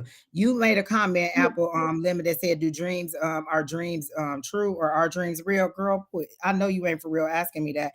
Dreams are so freaking real. They are ways that your higher power contacts you. Everybody thinks that when your higher power contact you, it's like, oh, Angie, go to the market and buy some grapes, and then you'll find $50 under the counter. That ain't how my people speak to me. My people come to me in dreams. And that dream was so clear. Like literally, this person kissed me on the cheek and turned into, those are really cute. Oh my gosh. He didn't want you to wear them because he thought somebody was gonna be like, hey, what you doing? Hey, That's what what that you problem doing? was. But But they're so this fucking person cute. turned into Judas. Judas in the Bible is the person who betrayed Jesus. So they were showing me, one, because I'm a religious person, I knew the Bible. Hey, Judas betrayed Jesus. He kissed him on the cheek so they would know that he was the one that needed to be crucified. And then in high school, my teacher was very big into Julius Caesar. So Judas was the monologue that I did from Julius Caesar. So he's the person who betrayed Julius Caesar. Dreams make a lot of sense. A lot of times our higher power can only reach us through our dreams. I dreamed about a snake. I dreamed about a rat. All of those things make sense. All of those, if you, I don't know if you're a religious person or not, but a lot of times in the Bible, how would he give information to the prophets? They would have a dream, they would see a vision, they would see an image. All those things are ways that your higher power contacts you. If you taste the food, if you smell something, it could be a deceased relative trying to reach you. Your higher power or your ancestors and angels and guides try to reach you in all different ways. When I first started doing tarot, I used to taste salt water in my mouth when it was talking about the river or the ocean. That's how I knew it was an ocean. The body of water was an ocean because I would taste salt water. Or I would, like the first time that I had where they made my heartbeat speed up to let me know that somebody had a heart attack, scared the life out of me. I was like, hold on, if you're gonna make my body functions be different, you need to tell me that. So dreams are very powerful for giving you information and revealing things, because in your unconscious state of sleeping, you can't fight with your spirit guides.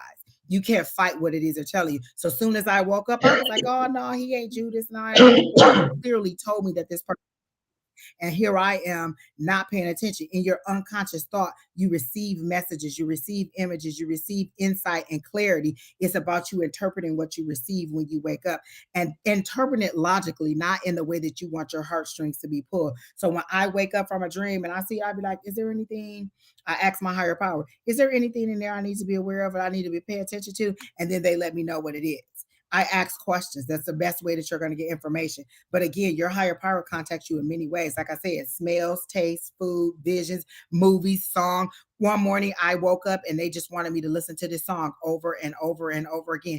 And it don't matter what other song I play, all I could hear was that song. So that's, I would be playing a different song on my phone, but all I could hear was the lyrics to that song because they wanted me to hear that song.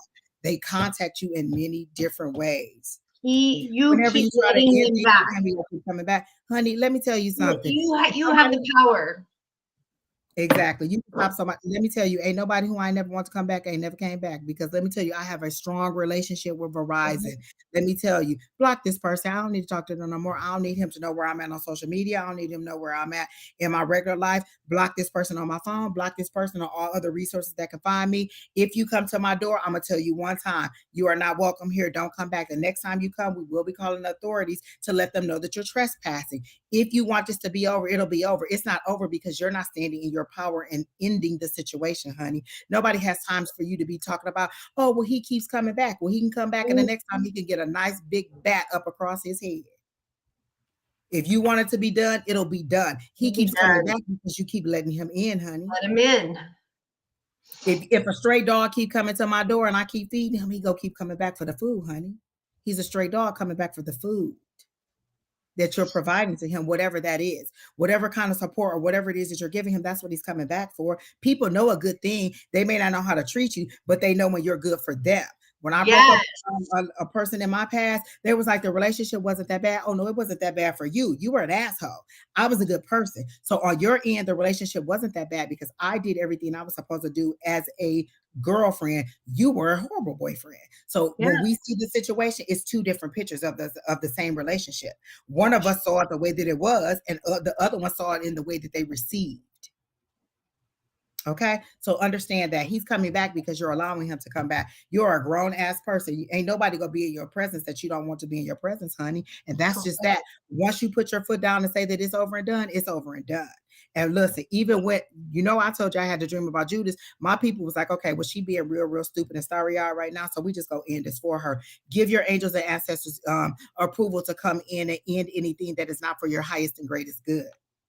It's release time. It's retrograde. So, of course, he's going to come back now for retrograde. But go ahead. It's that eclipse energy. And you say this with conviction. I release all that no longer serves me. I break all bonds and ties to this person that no longer serves me. You release that person. If you really, really, really want him to go, put his name on a piece of paper, fold that piece of paper away from you, put it in a plastic bag and put it in a freezer. It won't hurt him, but it'll get him off of you. So if you really want him to go, he'll go. That's you just that's you jumping in and out of it. In and out of it. Let him know that it's done. He'll know. All right, who's next, Keena?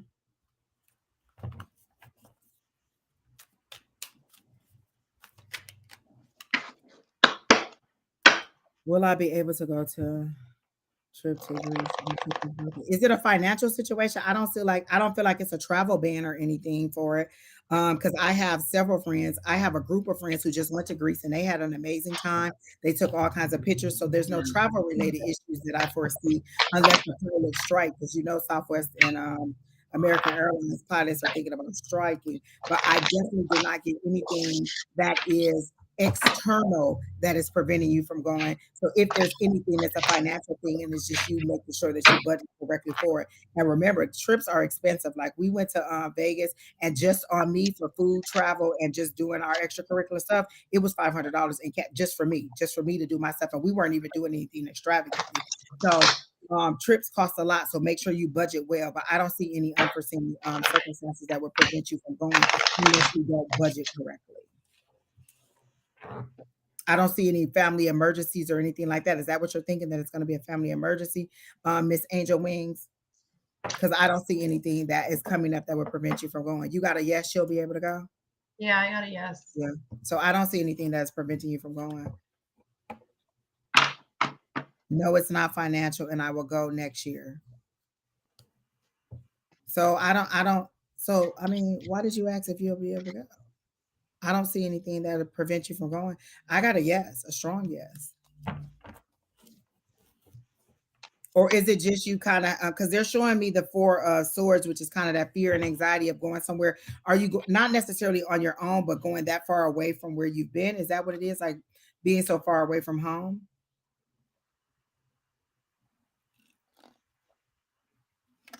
Because I get a resounding yes. That was a very easy question. Just wanted to nervous. Okay, yeah. That's what I get, like that nervousness. That's that Four of Swords energy, that nervousness, that anxiety, that fear, just going to be so far away, not going to be able to get back to things. Like when I was in Vegas and my son was here, like I kept calling, where you doing? How you doing? Where you at? And it's not being able to be in close proximity to get to who we want to get to in time, and any delays that could happen. But I do see you having a great time. And just learning to explore and see new things. Like you want an adventure, but you're scared of the adventure. It's kind of how I see it. It's kind of like if we decide, oh, I'm gonna do zip line, and you're like, oh, I want the adventure. Then when they actually harness you in, you're like, well, wait a minute, do I really want to do this? Like maybe I want to get off of this, and they like go ahead and they push you, and you just out there. And then when it's all said and done, you're glad that you did it, and you just excel. Like you just enjoy the opportunity. So you'll be fine. All right. So who's next, Keena?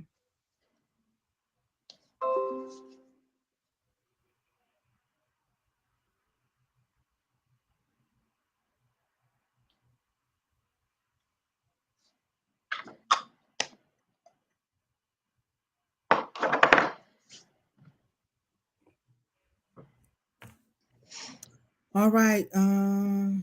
Dune, are you here? Keena says she's contacted you in the comments a couple times. Dune, are you here? We asked you if you're going to leave to let us know that you're leaving.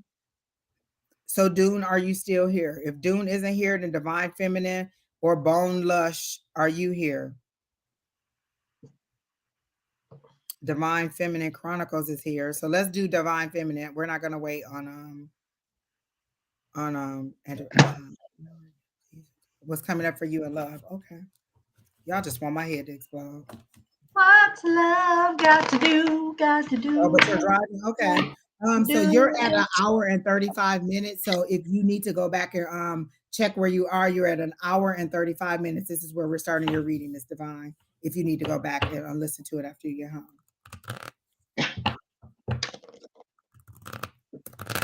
And I don't know if anybody could put that in a chat for her who's on YouTube, who's on my YouTube. If you could put like an hour and 35 minutes in there so she'll know where to click and just find herself. All right. Oh, Jesus. Oh, Lord. Hello. I didn't even ask a question. They start popping up. Let me see what else I got for you in love. You are definitely ready to be married, Lord, because this came right out. That's that Hierophant. That's that traditional love, marriage. But they're saying you still have a little bit growing to do. You still have some fruits. They're showing me low hanging fruit that are weighing you down. Like it's some dead fruit that are on your tree. Like you have some like fruit that are Every time anybody says low hanging fruit, I think of my English Mastiff when I got his cut. Exactly. I knew that's where your mind was going when I said low hanging fruit. But I feel like you're a tree that's trying to sprout and you have some issues or some things from past relationships that are pulling you down. And so it's blocking your growth in order to allow you to move forward.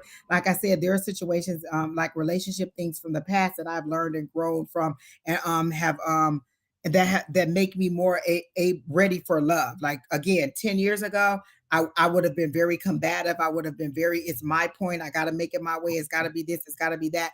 And now I'm a little bit more open to listen. I may have the fix your face, Angie, like, but I am more open to listen to what you're trying to say. So at this time, Diane, we already skipped you. We tried to call you and you did not come back. So we already skipped you.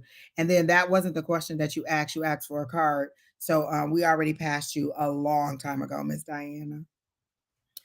Um, so you're definitely having something that is weighing you down that you haven't let go. Like maybe somebody cheated on you or hurt you. Like it seems to be a very intimate pain that you haven't let go of. And again, release those things that no longer serve you. Release all those things. Like last week, I told you on my live.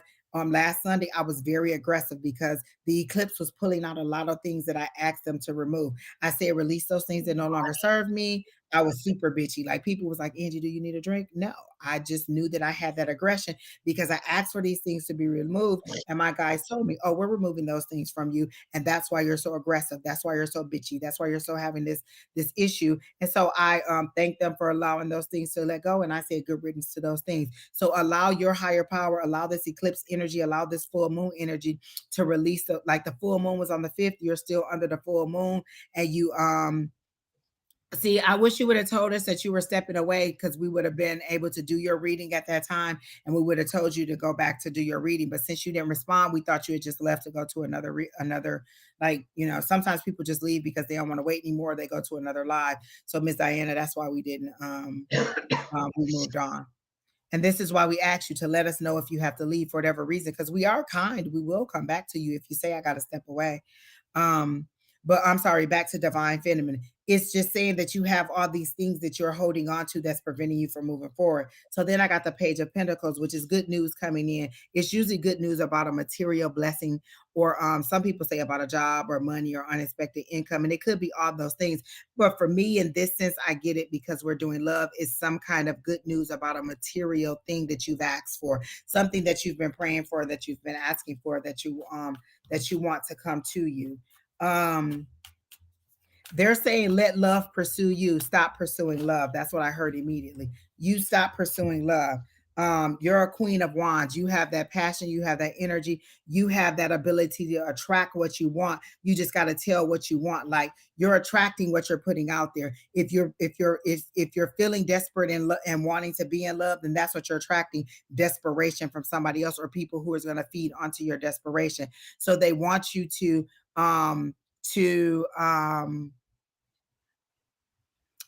let love pursue you, to kind of change your focus from I want to be in love, I want to go on a date, and then make the action steps to do it. Like I kept saying, I want somebody to text, I want somebody to talk to, I want somebody to go out with, and nothing was happening for me in the clubs. We were going to the clubs, we are going to these little parties and date things, and none of those people in there were meeting the requirements or giving me any kind of attention that I wanted. I went on, did online dating, met a couple people, and I've been having a good time with talking to and getting the attention that I want. So you have to sometimes take action steps, but not in desperation of I need. I want. And because I want, the universe will provide for me.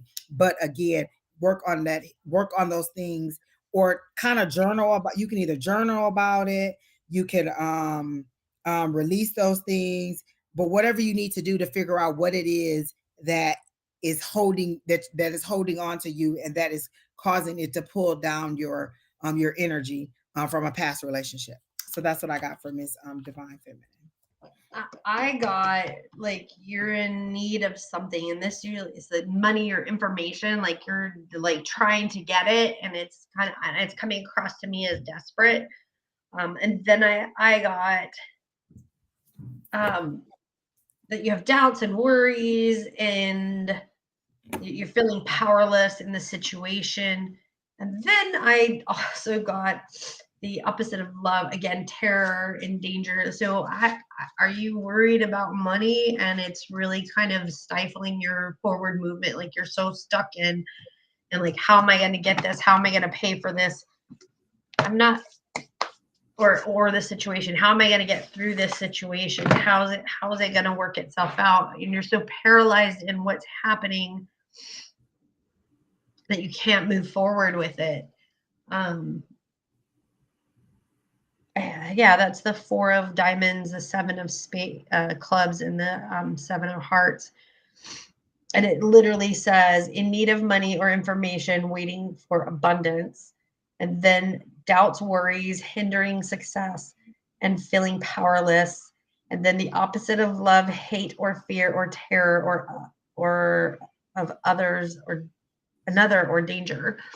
So I'm just wondering if you feel powerless about your money situation, or powerless about this man situation, and that you can't move forward about it.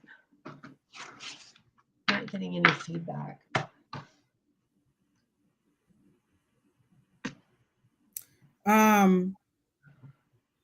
Ms. Diana, I don't know if you're still here. Don't step away. I do have information about your housing situation. So Miss Divine Feminine, does any of that things that we say make sense about your love life? Like what's holding it up? Like, as a person, listen, I am so ready to be married. I've already told my guys what I want my husband to look like, that I'm ready to receive love. I'm ready to be loved. I'm ready to be in love. I'm ready to, prepare dinner for my husband if that's what I have to do. Like I'm ready to be loved, but there's no desperation on it. Like I let go of the desperation and now I'm just having fun out here dating around to see what it is that I want. So it's not like that like this person has to be the one, that person has to be the one. I am so easily deterred from people. I'll be like, nope, not this person. Oh, nope, I don't like you. So this is things that you can do. Um, um,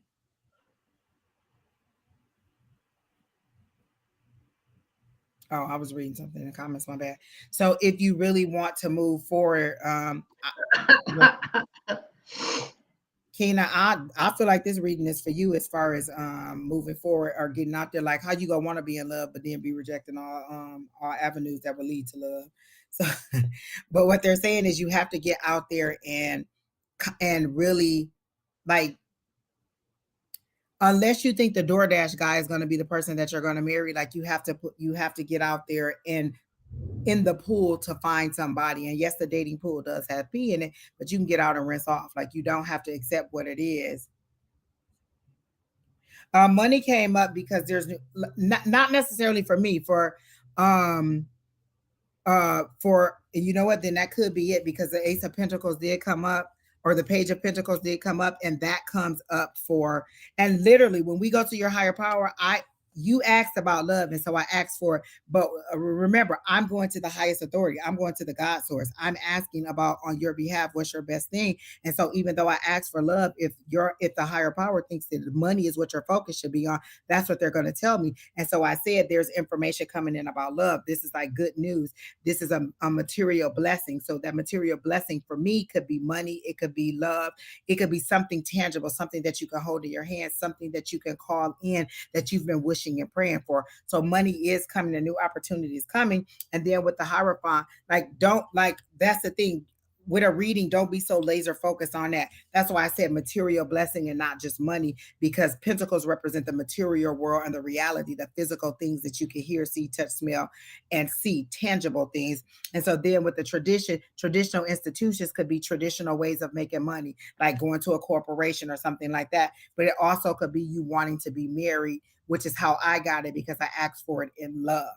And so the financial situation that Sheri is speaking about could be what's holding you back. Like we don't want to put one and one together and get two. We think that everything is compartmentalized, but sometimes if we're so love struck, if we're so love struck and we're so focused on I want love, love, love, love, we could miss opportunities in finances that will propel us forward. So sometimes our higher power has to shut down that desire for love or redirect us in a way that'll get us to where we need to be financially so that we can also be ready for love.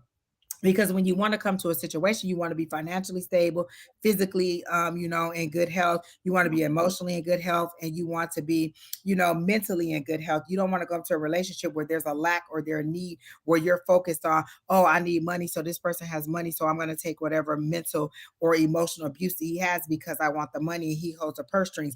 If you come to the relationship as a complete person, as a complete package, then you're two complete packages that are expanding instead of one absorbing more from the other. Okay, so that's what I got.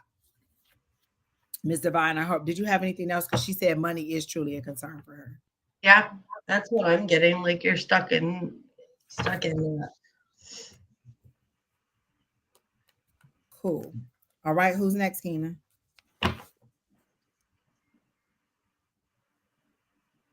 Bone Lush wants a general reading. Bone Lush, are you still here? And they're telling me to use my Rachel True cards.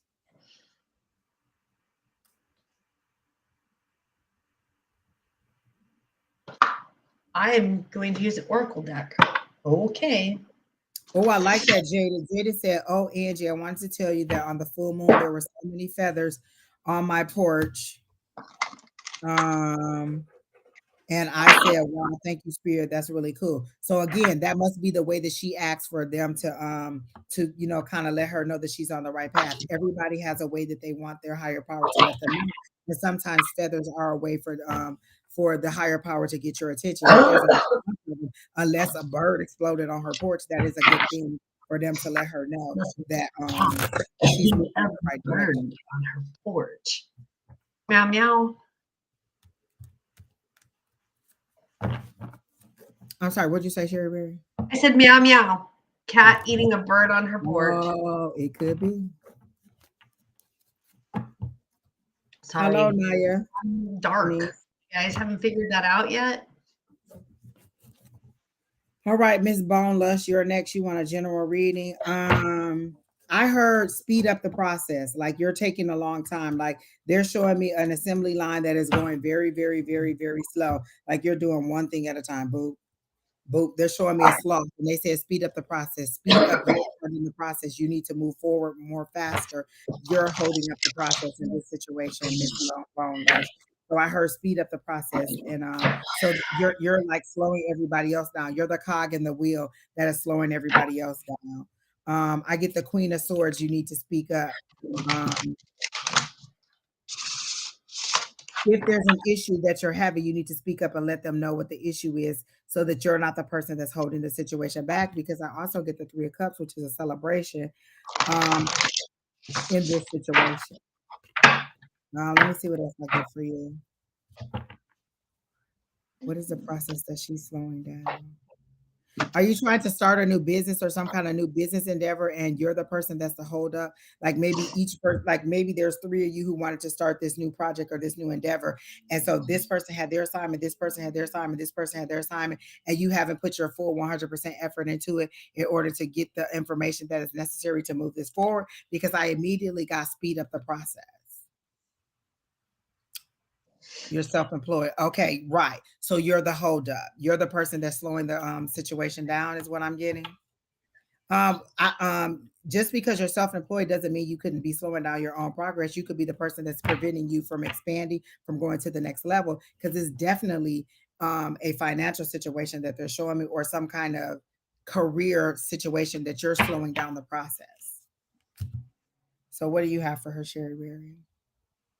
I have I did oracle cards and I'm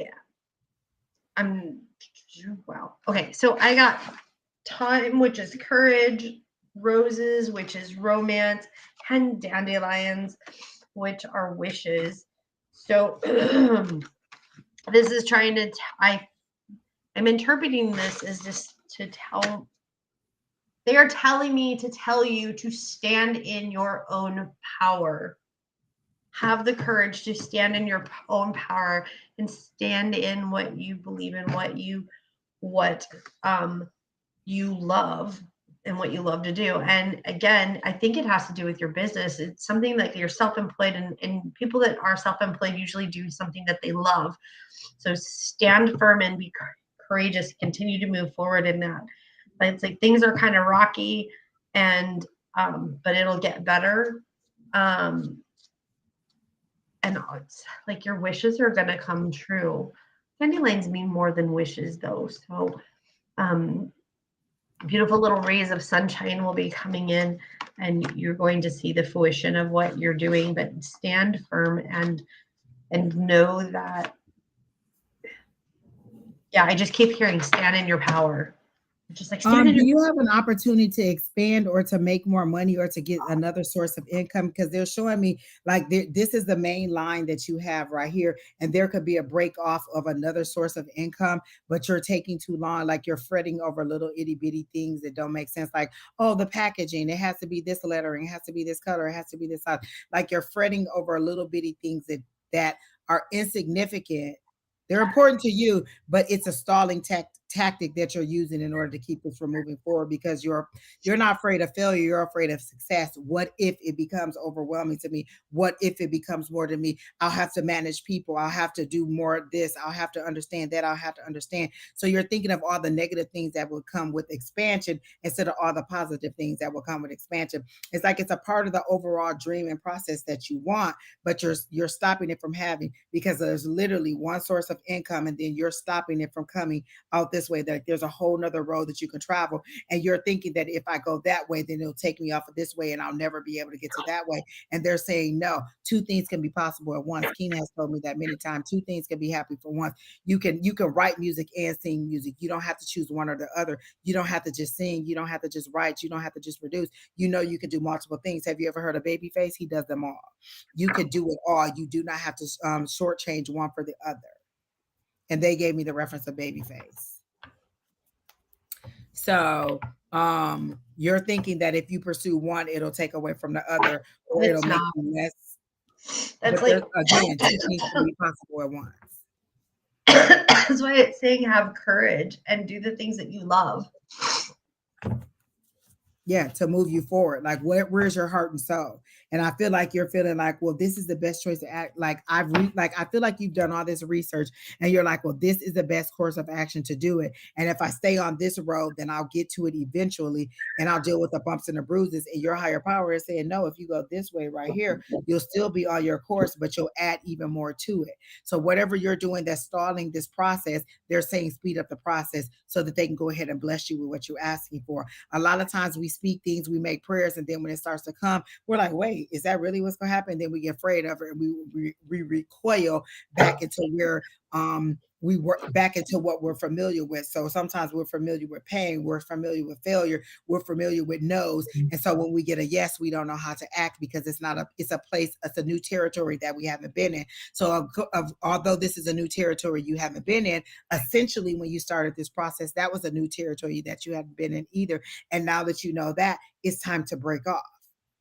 Growth requires sometimes pruning of the branches. If you've ever heard those stories about in the Bible where they prune the branches in order to make room for lush growth, you got to prune those branches, and sometimes that's painful, and sometimes that's a lot of work, and you got to get down and be able to reach those things that are hidden. But for you, it's all good things. They're saying speed up the process. So that's what I got for you, Miss Bone Lush. I hope that really helps you and that'll give you some insight on how to move forward. There's a song that they're playing in the back of my head or something that you haven't introduced to somebody. I don't know I can hear music playing, but they won't let me hear like the key, the lyrics, or anything. But it's something that's kind of sitting in the back of your head. So I feel like there's all kinds of ideas in the back of your head and you're just not allowing them to flourish. All right. So who's next, Keena? The Keena lady. All right, let's get the next person. So let's get rid of this person. So Miss Tanya Hawk, are you still here? Tanya, are you still here? And then the next person I have on the list is Diana. And then old man, bro. You asked for a general. I am gonna do it for you. We're almost done. And you're okay, Keena. And you've been very patient. You haven't been overwhelming. So I'm gonna go ahead and pin your comment and do that. And you'll be my last person after Diane. No.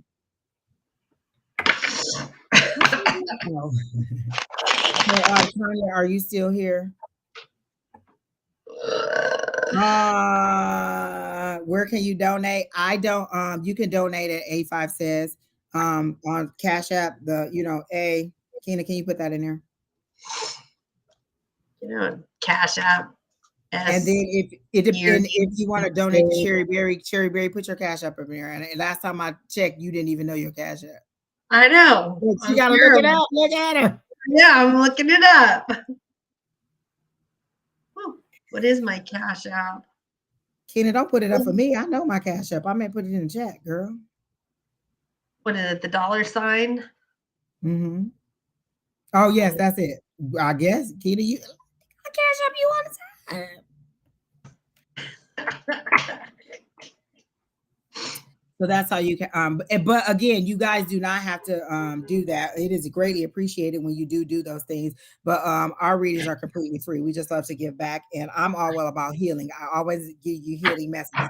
You guys don't know the preparation that I do when I come here. I literally hours before I get it, I meditate on it. I call in my mediumship guides. I call in my angels, my ancestors, and everybody because I really want this to be a powerful thing for you for your healing. All right. Oh, and I don't know how to do it on Twitch because I haven't set up anything on Twitch to take donations. Oh man, bro, I'm sorry.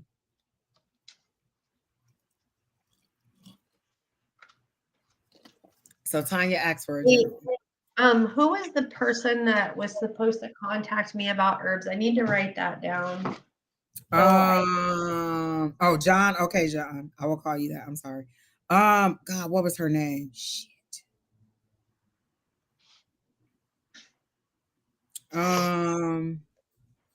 Because I need to create a different yeah, thank you.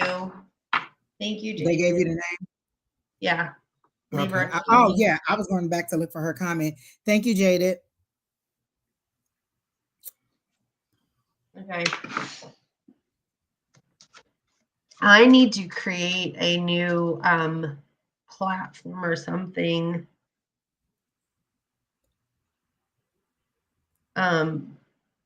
Because my TikTok is like out of control with everybody from Nigeria trying to marry me right now. I mean, you might be Queen Sheri sooner or later. I'm already a queen. You a prince and you get there, y'all gonna be living in a hut. I'm already a queen. But you'll get the official title from your Nigerian prince.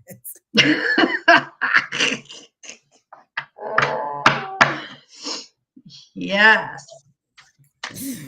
Okay, Miss Tanya, I was trying to tap into your energy without doing the card, so maybe I just need to shuffle to get some more information.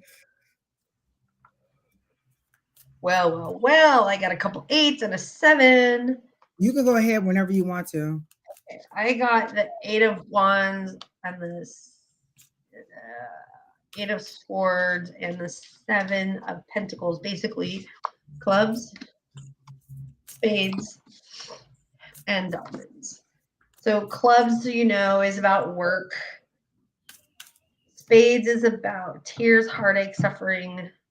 And diamonds is about luck, fortune, happiness, and social circles. So your 8 of clubs is talking about your work, the communication with your bosses, and how that's going out for you. Your 8 of clubs, that's sorrow, that's sadness, that's arguments, that's shouting. So I'm thinking that you and your bosses are not communicating well, because that's what these two tell me.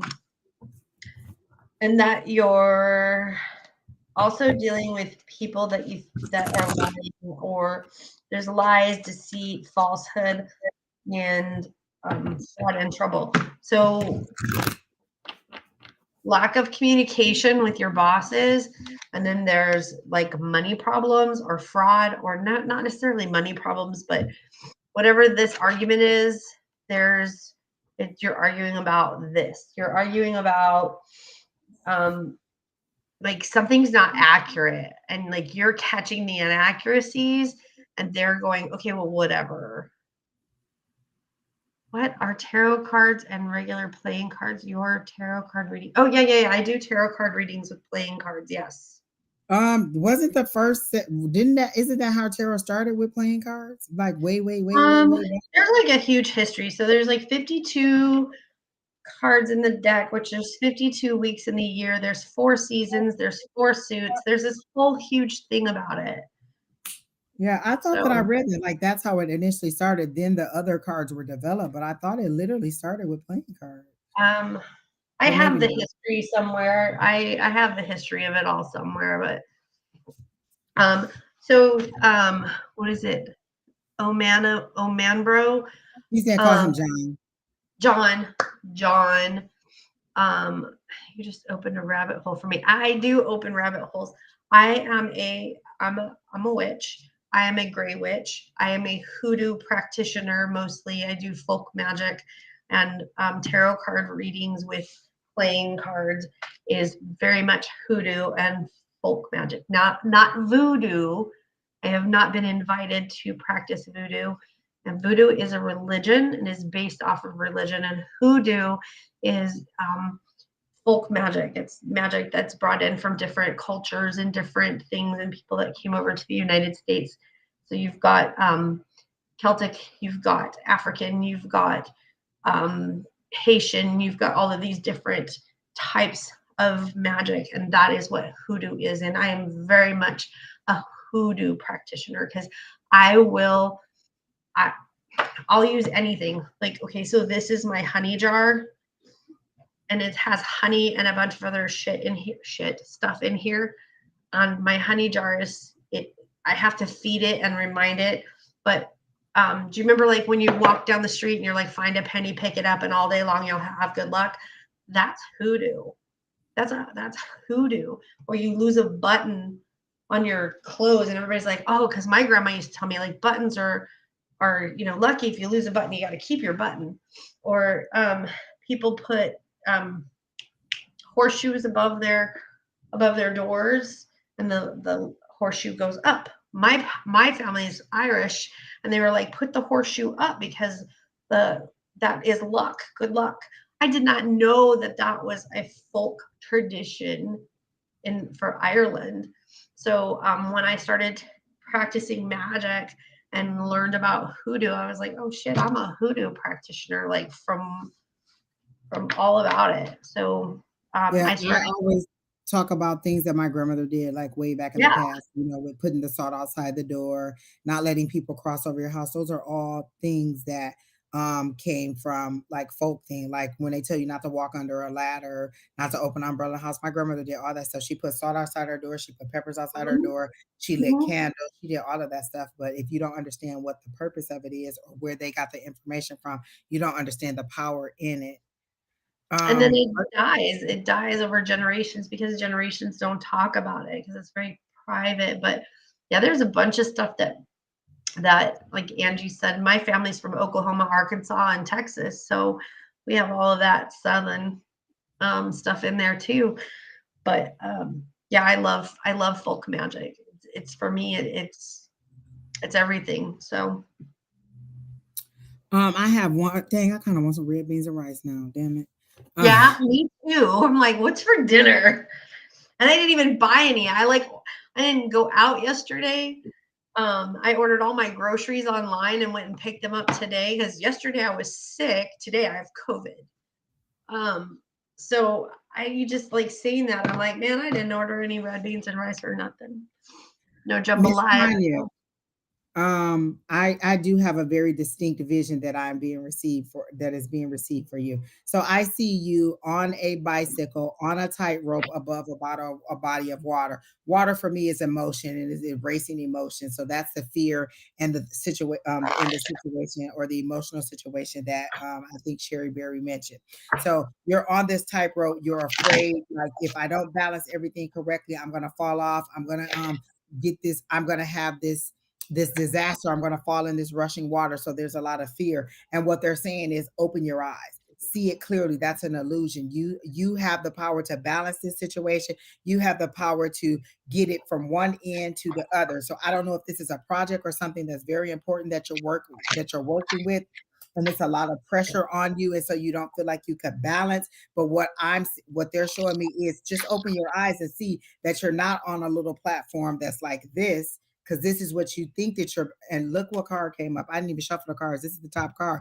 Balance. What have I been saying? Balance. I didn't even look at the card, but this is what you think you're riding on. They're saying if you actually look at the situation correctly, you're riding on solid ground. There's nothing that's going to deter you. You're not going to fall off into the water. That's your fear and your anxiety. They're showing me the Nine of Swords as the card that you're having sleepless nights. This is really, really weighing on you because if you mess this up, you are fear of what you're going to lose. And what they're saying is you hold the power and the control in this situation. You can balance this out if you understand what your part is in this situation or what information you have. It's all about balance right now. It's not about rejection or somebody taking away your blessing or your resources. It's about you understanding the how things are intricately balanced, like kind of like how they talk about the butterfly effect or pulling the wings off of something and changing the whole outlook of something. It's not this This is how you're seeing it. Like this is the you're on the bicycle. Right across this. Well, this is a lot harder to write across the top of this than this is. This is what you're actually writing on. And they want you to open your eyes and see the totality of the situation and to have no fear because you are divinely protected, but you're also not in a situation that is dire at this time. You are definitely able to make to balance this situation out. And on things that you don't ask enough questions. Like you're afraid to ask questions because you're afraid that people think that you don't know what you're supposed to be doing. And they're saying ask questions. If I'm a person that will ask questions over and over and over and over and over again. I went to dinner last night and I wanted to know. We passed by this little by this little counter as we were going to our table, and they were making something in there. So when my waitress came over, I said, "Hey, what is that over there she's making?" She said, "Oh, there's a homemade donuts. Do you want some at the end of your dinner?" So because I asked, I was afforded something that I didn't even know what it was. I didn't know what it was. To me, I didn't know. I didn't know exactly what it was. I just saw it. I asked a question. She's like, "Oh, I'll bring you a whole bag of them over." She brought them to our table, and we had warm, fresh made donuts. And so it's all about asking the questions to receive what it is that you want, even if you don't know what it is that you want. It's about inquiry. It's about you asking the appropriate questions to get you from point A to point B. Because if you're holding up the process at point A, you're never going to get to point B. And all I see is dollar signs, money being wasted because you won't ask the appropriate questions. So one thing they're saying is open your eyes and see the totality of the situation. And then two, ask the appropriate questions because as a king of wands, as a leader, you would ask the appropriate questions. You have a whole kingdom to you have a whole kingdom to preserve or to look after. So you want all of your subjects in the situation to look favorably upon you. You don't want them stealing from you. You don't want them rebelling against you. You are in control of the whole situation. But this is how you're feeling. You're feeling bound. You're feeling stuck. You're feeling like you're gonna lose control of the situation. They're saying, no, you're not. Just open your eyes and see the situation for what it is. You're not responding to me, so I don't know if that's correct. So I hope that helped you out, Miss Tanya. But again, the situation isn't as dire as you need. You literally are the king of wands in this situation, and you just need to make better decisions or ask more information. How do you know what is needed in the kingdom if you don't ask the questions to find out so that you can make those things happen? It could be a difference of just changing a report. Like I remember when I was on a project and it was a total just it was a catastrophe. It was a train wreck waiting to happen. But I got a hold of it and I organized this, I organized that, and I changed the whole trajectory of it. And it became something that was mine, my project that I developed, that I control. And they knew every Monday this email is going to come from Angie. By Tuesday night, we need to get this information to Angie. By Wednesday, Angie will be giving us another version of that report that had all the information completed in there. And then she would have the other. And by Friday, our new hires were ready to hit the floor, or they were or all the orders that needed to come in for the new hires were there. But I had to take control of the process and balance the resources that we had, and I was the resource at the time, but I needed the information from different people, and so I had to do what I needed to do to get the information. And so over time, and it didn't take, it wasn't just like 1 week it happened. It took over time, me gathering the information and understanding what I needed in order to make the project or the situation flow in a way that it was necessary for all people to get what they needed. All right. So I hope that really helps. And then Miss Tanya said, thanks so much. That really, really helps. But at the end of this, I do see you breathing a sigh of relief. It's just like I feel a real tightness in my chest. Like you are really wound up about this, and it's really causing you a lot of emotional distress that you'll need to. The quote that's coming to mind for me is when Joyce Meyer say, worry is a down payment on something that can never happen. You're worrying about something that may not ever happen, and you've wasted all these moments of your life worrying about something that may not ever happen. Once I heard her say that, it didn't stop me from worrying all the time, but it gave me a new perspective. I'm putting a down payment on something that may not ever happen. I'm wasting money. I'm wasting time. I'm wasting resources. So that's what I'm saying. That's what they're saying.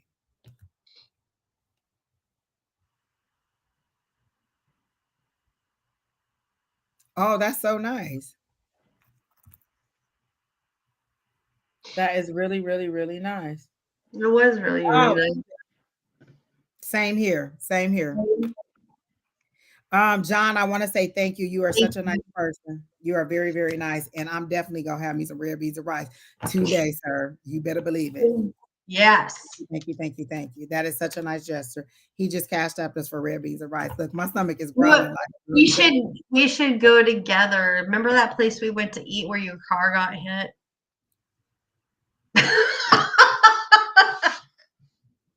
Yes, and I met that awful person. Yes. I But they did. had good red beans and rice.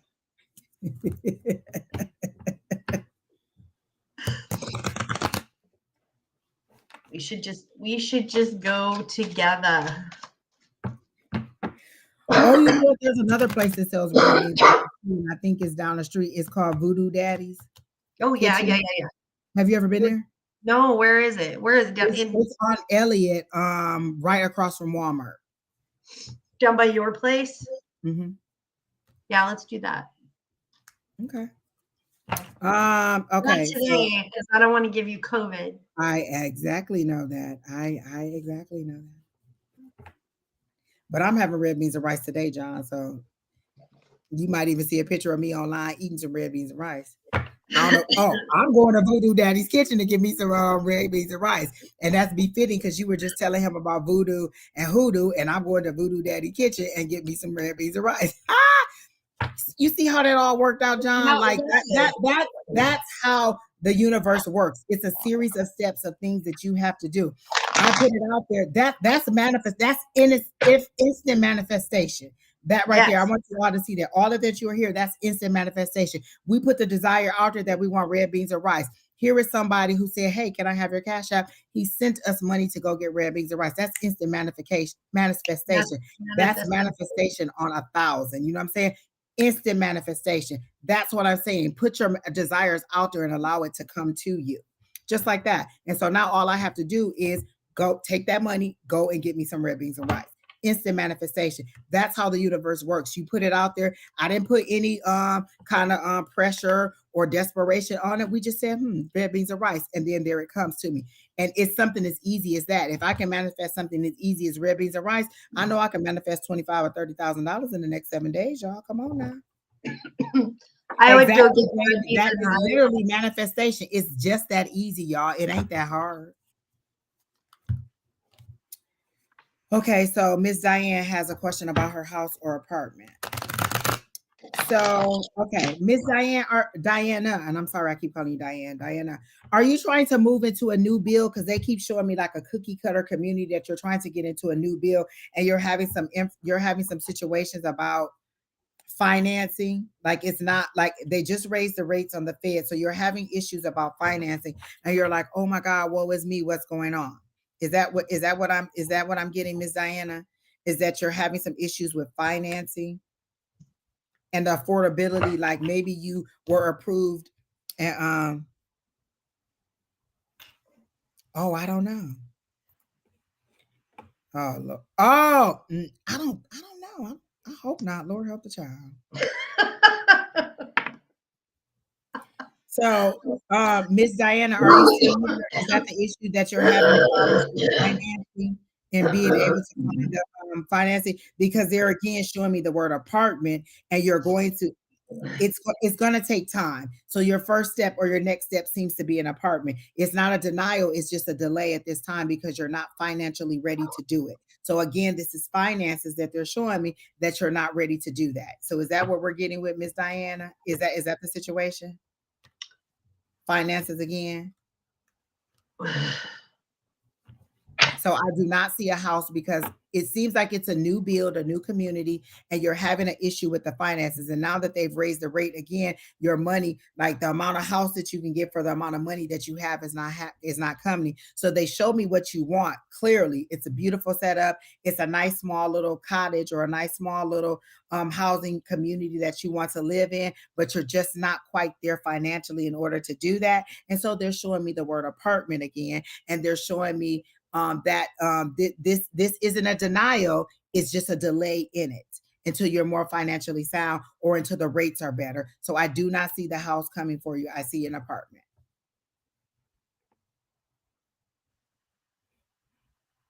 Will you get the apartment? I apply for military benefits. The military benefits?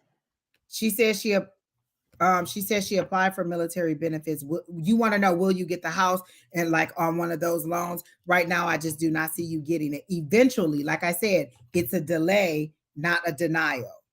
Like not a total denial. Like maybe like I feel like you're talking to financial people and they're saying you just don't have enough resources in order to get it. So even if you get the loan, it's just think about it. Don't put yourself in a situation where you can just afford the house. So you can't afford food. You can't afford the insurance on the house. You can't afford to get gas.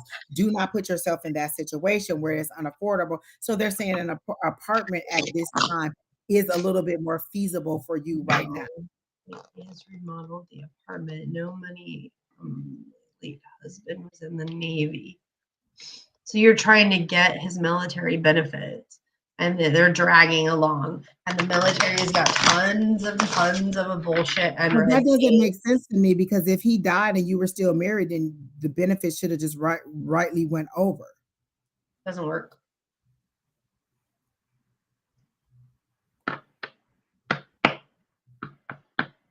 So he died late last.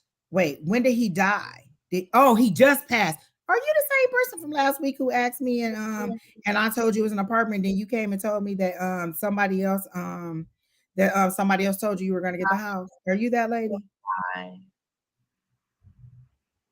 Well, yeah, you need to apply. Like you can't sit on it. So in one thing you said I apply, and then you said no, I have to apply, meaning you have to apply for it. So he died 5 months ago. So you are the lady. So it is exactly what I said last week. You're going from live to live. You're not that person. Because this is the exact same situation that happened with the lady last week. This is exactly her husband had just died. She was trying to get decide between a house and an apartment. I told her she was going to get the apartment, and then she said somebody else had told her that she was going to get the house. It's the same exact. You are that person, okay? So it's the exact same situation that I said last week. You're going around from live to live, asking the same question until you get the answer that you want. I'm not getting into this energy again. Thank you. Have a good night. And I literally got the exact same thing that I had last time. I literally got it the same way that I got it last time. Is that your finances just are not right. And to go to the apartment, it's not a denial that you're never going to get it. It's the same as it's you not being ready for it yet. So you're wanting them to give you a house based on, okay, I might sort of soon get my husband's money. The banks don't work like that, honey. You got to have tangible evidence that you can make this payment. That's what they need to see. And then after all that stuff with the housing situation, you think they're going to be like, well, she applied for the benefits, so let's just go ahead and give her the house. No, you need to be looking for an apartment because the next thing you're going to be saying is, I have to get out and now I have nowhere to go. And apartments before, a very hard process. I hate apartment searching. I hate housing searching, but I hate apartment searching for sure because it's such a hard price. View this apartment. What is the rent? What is the rate? When is it going to be available? Is it upstairs? Is it downstairs? Is it whatever? And so what they're showing me is you really need to be looking for an apartment because you're just not financially ready. And so if you start getting your husband's, we told her this last week. We told her this exact thing last week. Why are you putting your energy into it? Stop. Exactly. And that's what I said, that it was her, but I'm telling her it's the same thing that I told you last week. You're just not financially ready. And if you get his benefits, then you can save the money and make yourself financially ready. Like nobody's going to get you based on you into the apartment, go to the apartment. Man, exactly. Go to the apartment. I knew it. I knew it was the same person. I fucking knew it. Okay, all right, Miss Diane. You really want you want me to? It's like you want me to change the answer that the higher power is giving me. No I can't way change it from whatever they're doing. And the reason I knew it was you because they showed it to me the exact same way that they showed it to me yesterday. When I say I'm tapping into a higher source, I'm tapping into a higher source. This isn't me judging you. This isn't me making up stuff. This isn't just interpreting the cards. This is me receiving information from the higher power. And so that's how I knew it was you because they came back and showed me it to me exactly the way they did it. And even Sheri recognized it. She was like, isn't this the same person from last week with a different name? And so that's what you're doing. You're going to different lives hoping that they'll give you the same answer or give you the answer that you want. Somebody telling you yes on a live isn't going to change the outcome of the situation. Just because they tell you yes doesn't mean it's going to happen. What I'm telling you is exactly what I'm seeing and how I'm receiving it from the higher power. And that's the same thing I told you last time. I understand your situation, but I hope that things turn out better for you than the way it is, and you see it clearly for what it is, an opportunity for you to save some money and then get what you want. Exactly. I have 33 minutes, so I have to go get okay. So please stop coming on here asking multiple people, because you're having us to tap into a higher power's energy. And that's what I'm doing. I don't know what everybody else does, but that's what I do. I'm not doing it And all at of our all. readers. And so you come in here and you ask us to tap into this energy. We give you the answer, and then you want to go back and forth and debate with us on why it should be or it should not be that way. And I understand the situation, because housing is a significant thing, and I do sincerely feel bad for you in this situation, but the apartment may be the way you want to go. If Kina was to come on her, she would tell you she got approved for this program. She was ready to move forward. She saved all the money. She did everything they told her to do. When she got approved for the program, they said, okay, we can only have 10 people in the program at a time. Once one other person finances their house, gets approved for their house, and they start their process to move in, then you're the next person on the list. By the time they got to Kina on the list, they had ran out of funding, and Kina couldn't get her apartment. And I mean, she couldn't get her house, and she had to move it to another apartment. It wasn't a denial, it was a delay. So imagine that, saving all the money that they told you to save for the down payment, getting ready for the assistance program, and then they tell you we're out of money, but you're the next person on the list. It hurts. I do understand that. But again, please stop coming on here asking. We've given you the information. Going to a different reader isn't going to change the outcome. Accept the apartment, and if you think that after you get the money, it's going to get a short-term apartment on lease. Get 6 months, get 3 months. You don't have to get a year. It's all up to you. You can decide that what you want. You can get a 6-month lease. You can move in with a friend. If you think that you're going to get these benefits and you're definitely going to be able to afford this apartment or this house that you want, move in with a friend. Get the information. But based on what Sheri Beery is telling me about how slow the process is for the VA, it could be a while before you get that. And I'm seeing 5 to 6 months before the all the paperwork and everything is done. So it could be a long road before you even get the money. All right. So there you go, Miss Diana. I hope that helps you out. I get the fact that, Miss Diana, that you are desperate and you're feeling like you don't have the answers, but we keep giving you the same answers over and over. And so you've asked, you've answered.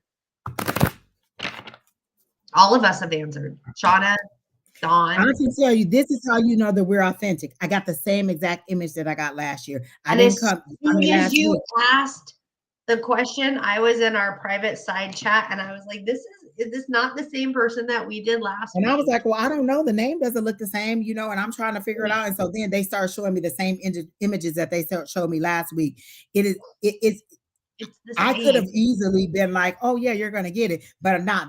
My higher power showed me exactly what it was. The same exact images that they showed me last week.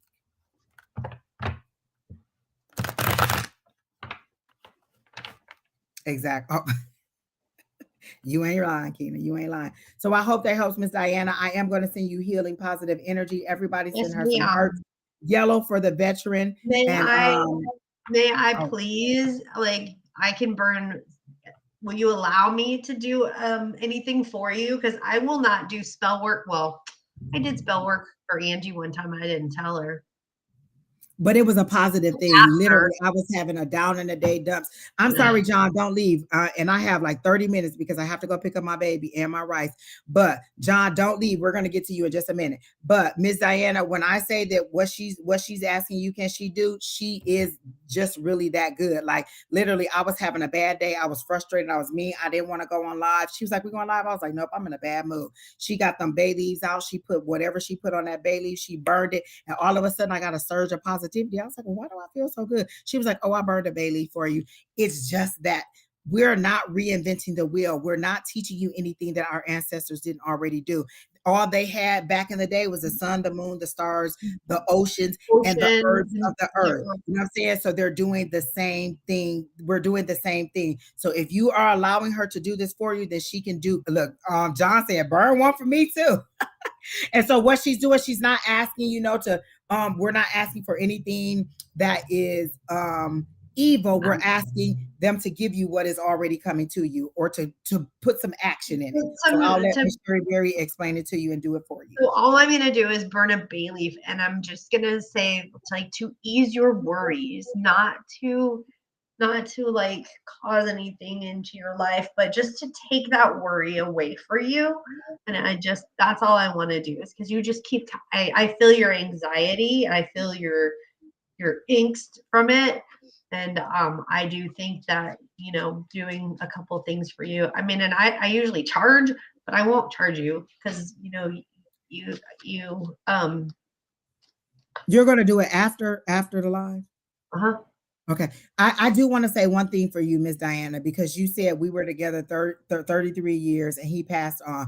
This is what I want to tell you. Energy is never destroyed or created. It just exists. He no longer is in his human form, but he's always with you. Like, I'm getting a very warmth energy from you. Was he a person that came from behind you? Because he may be here now. Was he a person that came up behind you and would kiss you like on your cheek, or just do something? You'd be like, go get away, like trying to shoo him away, like while you're cooking? Are you a woman who put on an apron when you would cook, and he would come up behind you and just bother you in the kitchen? He really did have a deep love for you and affection for you. And so he wants you to understand. He understands your sadness, but he doesn't want you to keep crying. You cry a lot because you miss him so much and you just don't know what to do. I feel like he was a person that controlled the purse strings or the finances, and you're in a big head spin. Like, you really just don't know what to do. And so you're trying to navigate through this. So ask him to help you. You can talk to him. You can pray to him, however you would see. Like, I feel like you two had two chairs, where one chair was here and one chair was there, and you would sit in those chairs in the living room or in some area and watch TV. Sit in that chair, or sit where he used to sit, and then talk to him and ask him, help me to guide me through this process. My grandma, anytime that I'm having anxiety and stress, my dreams go back to my grandmother's house, because that's my safe space.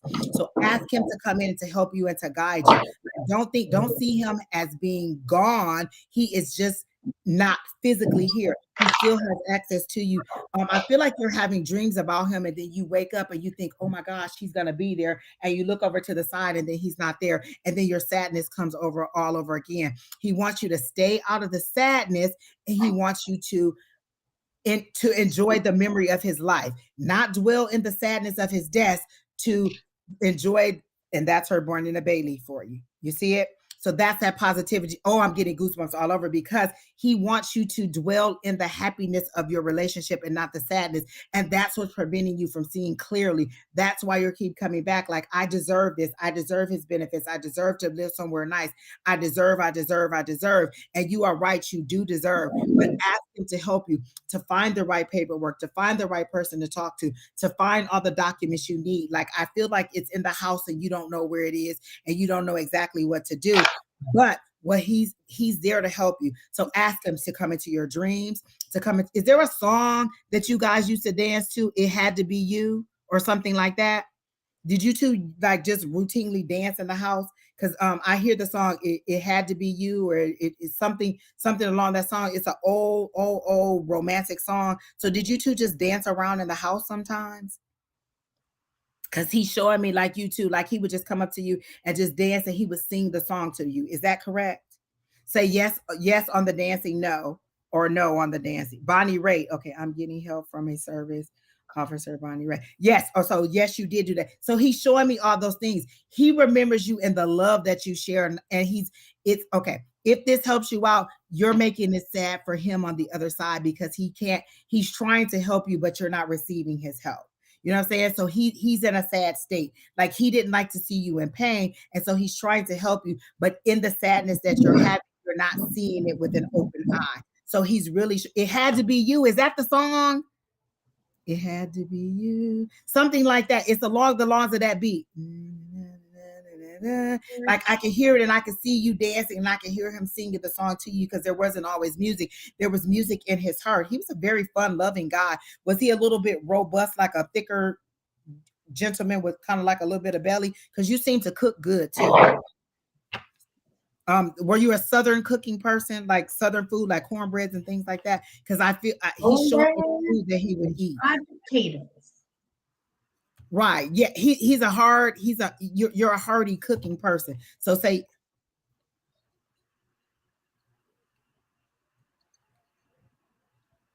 yes, a belly, yes, Southern. Okay, he's showing me all of that. And the reason he's showing so you know that I'm actually talking to him, I'm actually hearing from him, and you don't think that I'm just making this up. He's actually showing me the food and the plates that you would get. And sometimes when you put the plate down at the table, will he pat you on the butt or rub on your butt or on your back or something? Like he thought you were like really sexy to him. Like he was so in love with you. And so he's showing me these things so you know that I'm authentically receiving this information for him. So Frank Sinatra, okay. So is that true? Like when you would set his plate down, sometimes he would like pat you on the butt or on the back or somewhere behind you. So that's what I'm getting for you. Is that correct, Miss Diana? About the food when you would set it down, like you are a very dedicated person to your marriage, and that's why this is so devastating because he was a person that kind of controlled that stuff, and you didn't have to worry about it. He did all of that stuff, and so now it's new, and you don't feel like you have anybody to help you out. Look at that. Yes, he did. Yes, he did. Okay, yes. So that's what he wants you to know. Okay, so his message to you is stop dwelling in the sadness and remember him in the light that he in the light in the love of your marriage, and then sit and talk to him and allow him to talk back to you. Listen to the words of that song or whatever that song, sit there and listen. I got it, Jaden. I know. I got 20 minutes. I got 20 minutes. I'm going to get you in, John, but I have to get this message to Diana because he's very persistent. He wants her to stop grieving and to move forward with her life, but to not think that he's gone from her life. He is literally still there and still trying to help you. So sit in the space where he used to dwell and allow him to speak to you. Like take a nap in his chair, take a nap in the space which you do, and then ask him to talk to you, ask him to guide you, ask him to, he's not gone totally, he's just physically not here. Okay, so that's what I want you to see. All right, exactly, Pam. This is the reading that you've been needing, and so you're asking about the housing, but what you needed was somebody to be a medium and receive your husband for you because you are so in grief right now, and he wants you to move forward. Give them something to talk about. Okay, that is good. Okay, I will do that. So listen to that and then ask him. Oh my gosh, I'm getting goosebumps because he's really pushing. He's like, just I'll show you what you need to do. I'll show you who you need to contact. I'll show you which direction you take because he knows how to navigate this situation and these benefits in a way that you don't.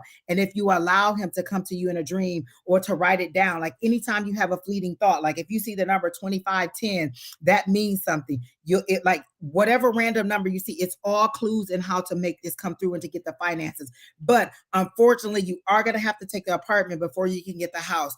And I see you dedicating something to him in a house, like a big wall where you just have his pictures and memorabilia of him, like a corner that is necessary for him in honor of him. I see you planning that in your head. You're already deciding that that's what you need, or that's how you want to remember him. I see you planning this in your house.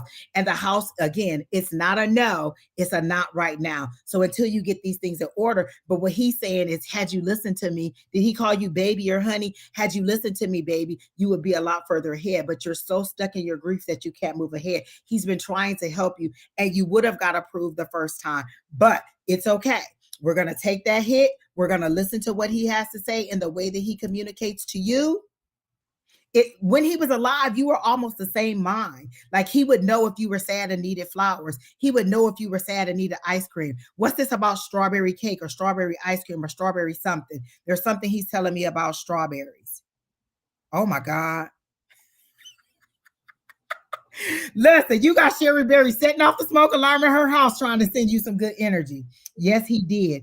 He did do what? I don't know what the yes he did is, Miss Diana. But look, what I'm saying is you were almost of the same mind. He could finish your sentence. He knew when you needed something without being there. Shortcake. Okay, that's what he's showing me, the cake. He's so wanting you to know, this is me, honey. This is me. He knows that you are like, he wants you to know specifically that this is him that is speaking. This is not me. This is all him. And he wants this opportunity to give you all the information that you need. And he wants you to, are you paying psychics for readings? Because he wants you to stop doing that. You don't need that. He really wants you to stop. Oh, Don, oh my God, Don is so freaking good at mediumship. This is what Don is saying. And he said, listen for his laughter. He is there and needs to bathe in his laughter and help lighten your load. So listen, we're all receiving at this time. Look, he is so strong. He wants you to get this message because he wants you to get out of this sadness. And so listening to him, allow him to help you to move forward, allow him to receive. I believe that you're in tears right now, like you're crying so hard right now, and he just wants to hug you in the way that he normally does hug you. You two were so in love.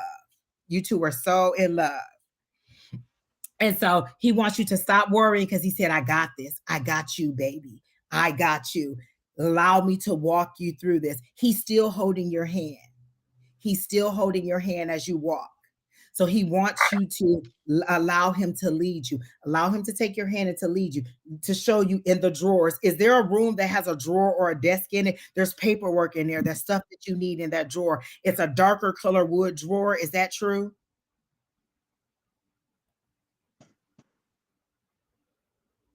Don says he had a quirky sense of humor and sometimes was stressed and sometimes was you were frustrated by it, but it was the most often found in his humor that was endearing.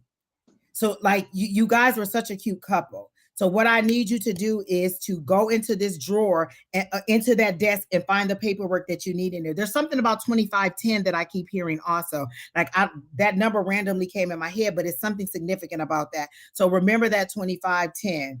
Yes, he did have that. Okay. It's like he is saying sorry. He did. Oh, Miss Sheri Beery said it's like he's sorry. He's saying sorry he didn't get involved in the wait. Like can you hear me? Yes, we can hear you. Because it kept saying that the host had turned off my mic, and I'm like, oh no, why would I do that?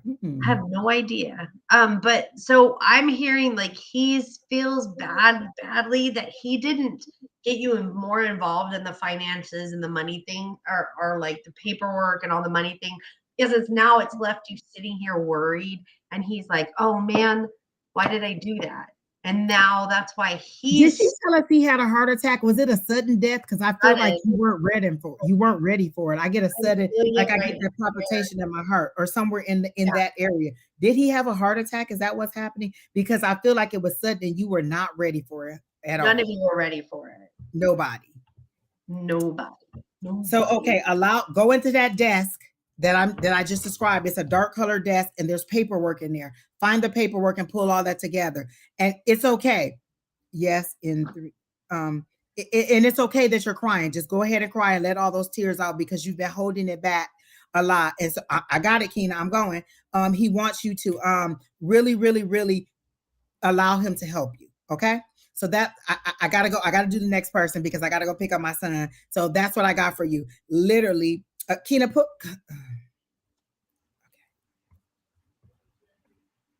Can you put my email address in there? I want you to email me, Miss Diana. A massive heart attack. Okay. I need you to email me because there's so much more information. I just cannot get it on to you because I have to go. But there's my email address right there that Keena's putting down at the bottom. Email me and send me your phone number because there's more I need to tell you. Okay. Because he really, really, really, really is trying to reach you. And you may not even need to after you allow him to speak to you. Okay. So literally allow him to lead you. He's literally trying to help you because he feels like you just were not ready. You were not prepared for this situation. It's all coming to you at once. And so many people are chirping and yelling at you and you're so confused and you're going to all these people. But please do not pay for another reading from another person. Do not. Always smoke up your ass. They're not giving you the true information. And literally in this moment, we just received him in mediumship. And he is so heartbroken that you're going through this situation. And he's just kind of like this, like, I can't believe that I left her in this situation and she won't allow me to help her. That's how he is. Okay. And you kept asking last week, well, why did the other person tell me this? And I straight said, I cannot tell you why the other person said that. I am not that other person. But we only receive the messages. Tina, can you reply to her on Facebook because she can't see it? Like it's going across the stream, but she didn't get it. Can you reply or just at least put my email in the Facebook? And can you do my Angie 5, not my A5says? I'm sorry, Keena. Just put it in there on Facebook so she can get it. There it is, right there, Miss. All right. So either that one too. So right there is what you need. I'm sorry, Keena. I'm sorry. Like it's really urgent because he really wants her to get this information. Okay, so now John, we're on you. All right. He just wanted a general. John, do you do construction or do you do something where you fix problems? Because it says stop patching over the hole in the wall and fix the actual problem. Like, are you getting something like that, Sheri I Berry? got like stop playing. I got band-aids. I got images of band-aids. Exactly. They literally show me like you trying to putty over something again and again and again. And so each time you have to fix it a little bit more. So there's like a crack in the wall and you putty over it and then it gets bigger and you putty over it. And they're saying stop trying to fix the hole in the wall. They're Yeah, like saying like you're prolonging it, which is what this right. means. You're prolonging the inevitable.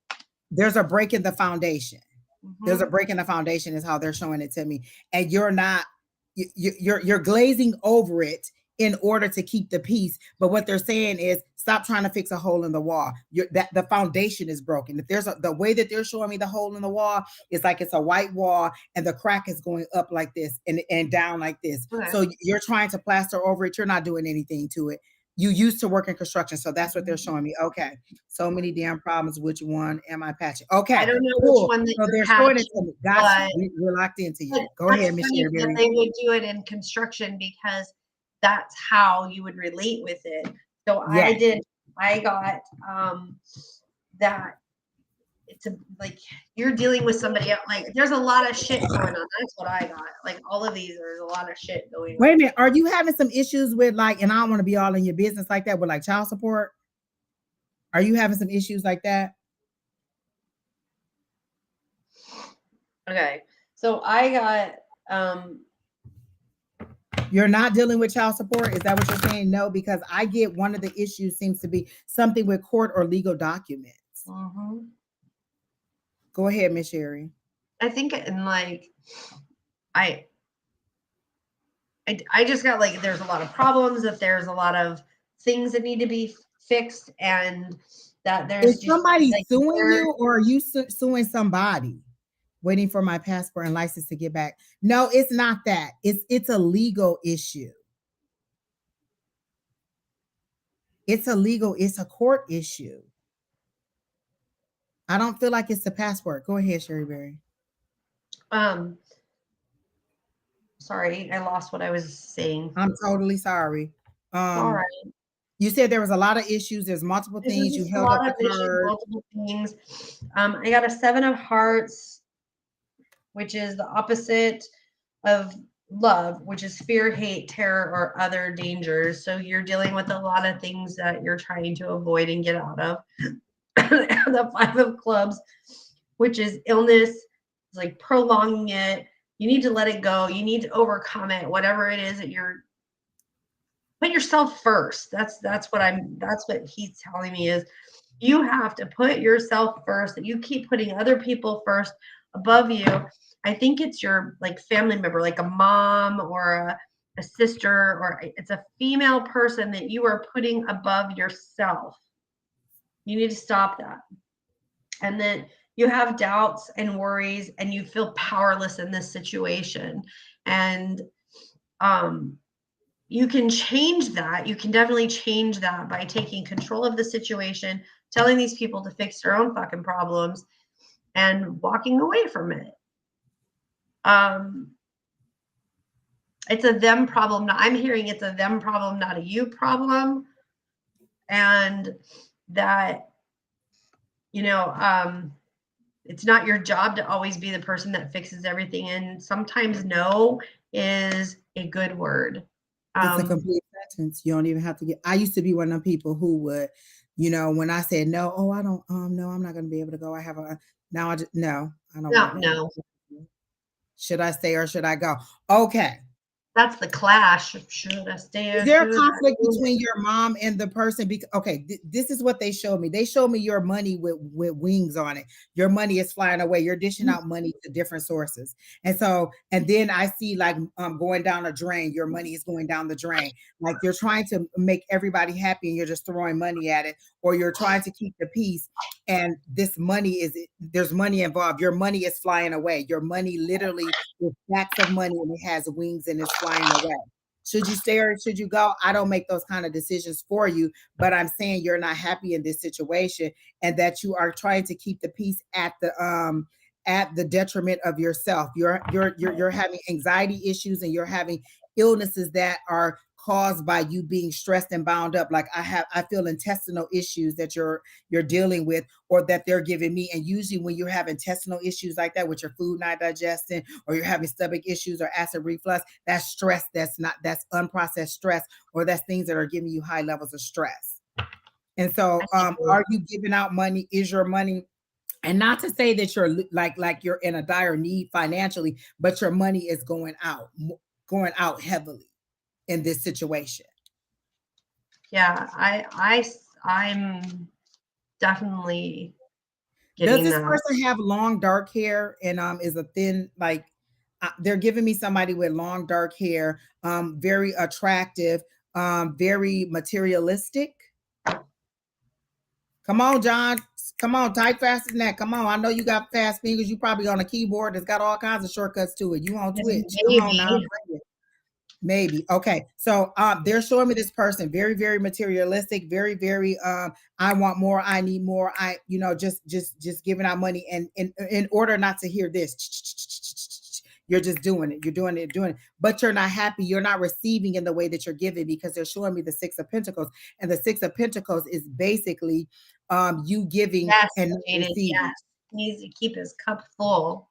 Exactly. You're Exactly. and what you don't want is a situation where you're obligated to pay this person. Wait, when I asked about a conflict between her and your mother, did you say yes on that? Because I saw a lot of things in there, but I didn't know what the yes was for. Was that because of the conflict with? Does she and your mom not get along? Like I hear the word heifer. Effa. Conflict with mother, but unrelated. Does she have a problem?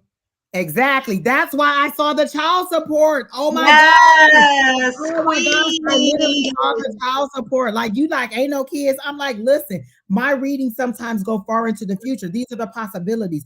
Alice's readings are subjective, people, based on the decisions you made. So in the one way that I see it, if you stay this course that you're on now, she gets pregnant, you have to pay child support. If you move it on to the other direction, then it may not be that way. So I don't know exactly what you're doing, but I saw child support and I saw money coming out. Like your money is being divided up and going out into different sources here, here, here, here. And does she have a problem with you giving to your mom? She has a problem. She's very Like they're material. literally showing me what she looks like. She has long hair. She's really pretty, and she like she's a nicely built woman. Like you have a type. You have a type, and she's really pretty, and she's like perched up on like like kind of like a trophy. She's kind of perched up like that. He said unrelated. The two don't speak. I'm thinking she's definitely not. They don't speak Okay, because so they don't like she because they looks good don't on get your arm. along. She looks good on your arm, that she does, but she's not good for your heart. And I'm not saying that because I'm not tapping into her energy. I'm seeing it from your perspective of how you view her. She's a beautiful lady, you adore her, but you're not giving what you're receiving. So I'm seeing the Six of Pentacles. Oh my God, I gotta go. I'm seeing the Six of Pentacles, and you are giving more than you're receiving. And sometimes, and giving more than you're receiving doesn't just mean to be financially. You're not receiving emotionally what you need. Mentally, it's not good for you. Like it's a stress thing that's keeping you kind of out of your, like it affects your business wise. Like, is she a person that texts you throughout the day or calls you throughout the day and always wanting this, like just little things that irritate you throughout the day that kind of like you may be in the zone during your work and then all of a sudden here's something that she comes up with an issue. That's what you need. Then why are you still there? If you know that, then why the fuck are you still there? That's exactly. So again, I'm not going to tell you to stay or to go. I'm just telling you the facts of how they're spelling it out to me and how the higher power is showing it to me. You're not receiving what you need. No, and you can let this go. because you're comfortable. And you love her as a person, but I don't think you're in love with her. Do you love you? That's what you need to know. Do you love me? And listen, at this point in my life, I love me more than I love somebody else, and you're not going to treat me like a doormat. So in my love of self, I will remove myself from the situation. So these are the things that I want. outline. These are the things that I want. Boom, boom, boom, boom, boom. Yeah, You're either no. going to give me things or you're not. Like I met somebody who was, they were not like, look, and this is bottom line what I said. I'm the only one or I'm not at all. I don't do part of a party, part of we just dating, we just blah, blah, blah. I'm the only one or I'm not at all. You decide whether you're going to deal with that and you can move on. So in this situation, you have to have a set of standards that you want. And then she either rises to those standards or you move on. Like, I'm not telling you to go or stay either way, but you have to receive reciprocally in this relationship. It's a give and a take. You're not going to give, because eventually you're going to blow up and you're just going to storm out and leave. And I feel like you've thought about leaving before because I can see a bag packed or you wanting her to go and you just haven't followed through with it. So in this situation, you wanted to know if we would pick up on it. And lo and behold, that was the very first thing we picked up on. You're missing out on financial opportunities too. Do your friends and coworkers not really like her a lot? Nobody likes her. His mom doesn't Like like she her. seems to be like a People person don't where like it's her. like Just maybe pretty. you're not getting invited to events. She Are just you not getting invited to events because they don't like her? And so you're missing out on opportunities to what is it when you collaborate. I know. So you're missing out on opportunities to meet with other people and form business opportunities or collaborations out in the community. So that's how they're giving it to me. I'm gonna go right now because I have to go pick up my son. But if Sheri Beery has anything else for you or Keena want to pop in and tell you anything else, that's fine. Thank you for your donation, John. And it's clear what the direction is and what you need to do for this situation. Be safe. They invite you, just not her. Right. So if this is somebody that you want to spend the rest of your life with, who wants to be in a situation where your friends are like, oh, should I invite him? Or should, like, is she gonna come? Then I don't want her to be there. So they really, really, really like, you want somebody fun. You want somebody that you can go out with. You like to laugh, you like to joke, you like to drink, you like to dine. You really like to spend good money on good food and have an enjoyable time. But like thinking about taking her, you're like, oh my God, is she gonna complain about the food? Is the wine not good enough? Is it not expensive enough? I want Moet over this. Like it's kind of like I want the $200 bottle of wine over just the very little blah blah blah blah blah. And so what they're saying is you're allowing her to spend too much money on it. All right, so that's what I got for you, John. I hope that helps. I hope that gives you information forward. But you do have some business opportunities that are being held up because you're not going to be able to get them while you're with her. And this is the divine holding them up, that you're not going to be able to get these business opportunities until you establish a more stable relationship with her or you let her go. You choose. Either you start to get a more reciprocal relationship or you move on. So that's what they're saying. All right. I know you're saying you're going to work on it, but it's kind of like me saying that I'm going to get up at 5:30 in the morning and go walk. I just haven't done it, and you're just not going to because you're very much in love with her. But it's going to take you. He's not in love with her. He loves the idea of her and that they're comfortable together. And that she's pretty. She's also pretty on his arm. She's fucking eye candy. But when people get to know her, they don't like her. They don't like her. And I don't mean to put down any other woman. I'm not that person, but she's not the right. She is, how do I put this? She may not be your cup of tea, but she's somebody's shot of tequila. Ooh, I like that. I like that. I like that. Good night, y'all. Good night. Gotta go. Bye. That was spicy. It was spicy. But yeah, I see that it's just a comfort zone with her and that you're in a comfort area with her. And it's up to you what you do and how you go. But Miss Keena, are we done?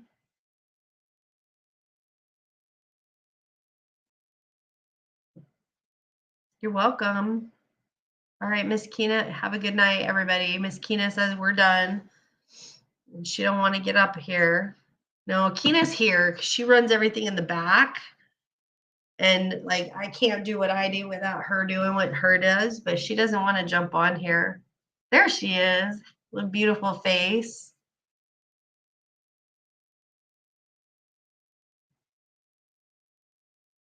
Are you muted? Kina, are you muted? Can't hear you.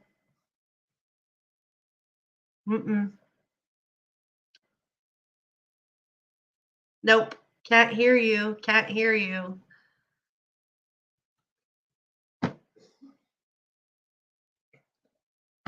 All right. I guess good night, everybody. Bye. I was going to ask the same thing.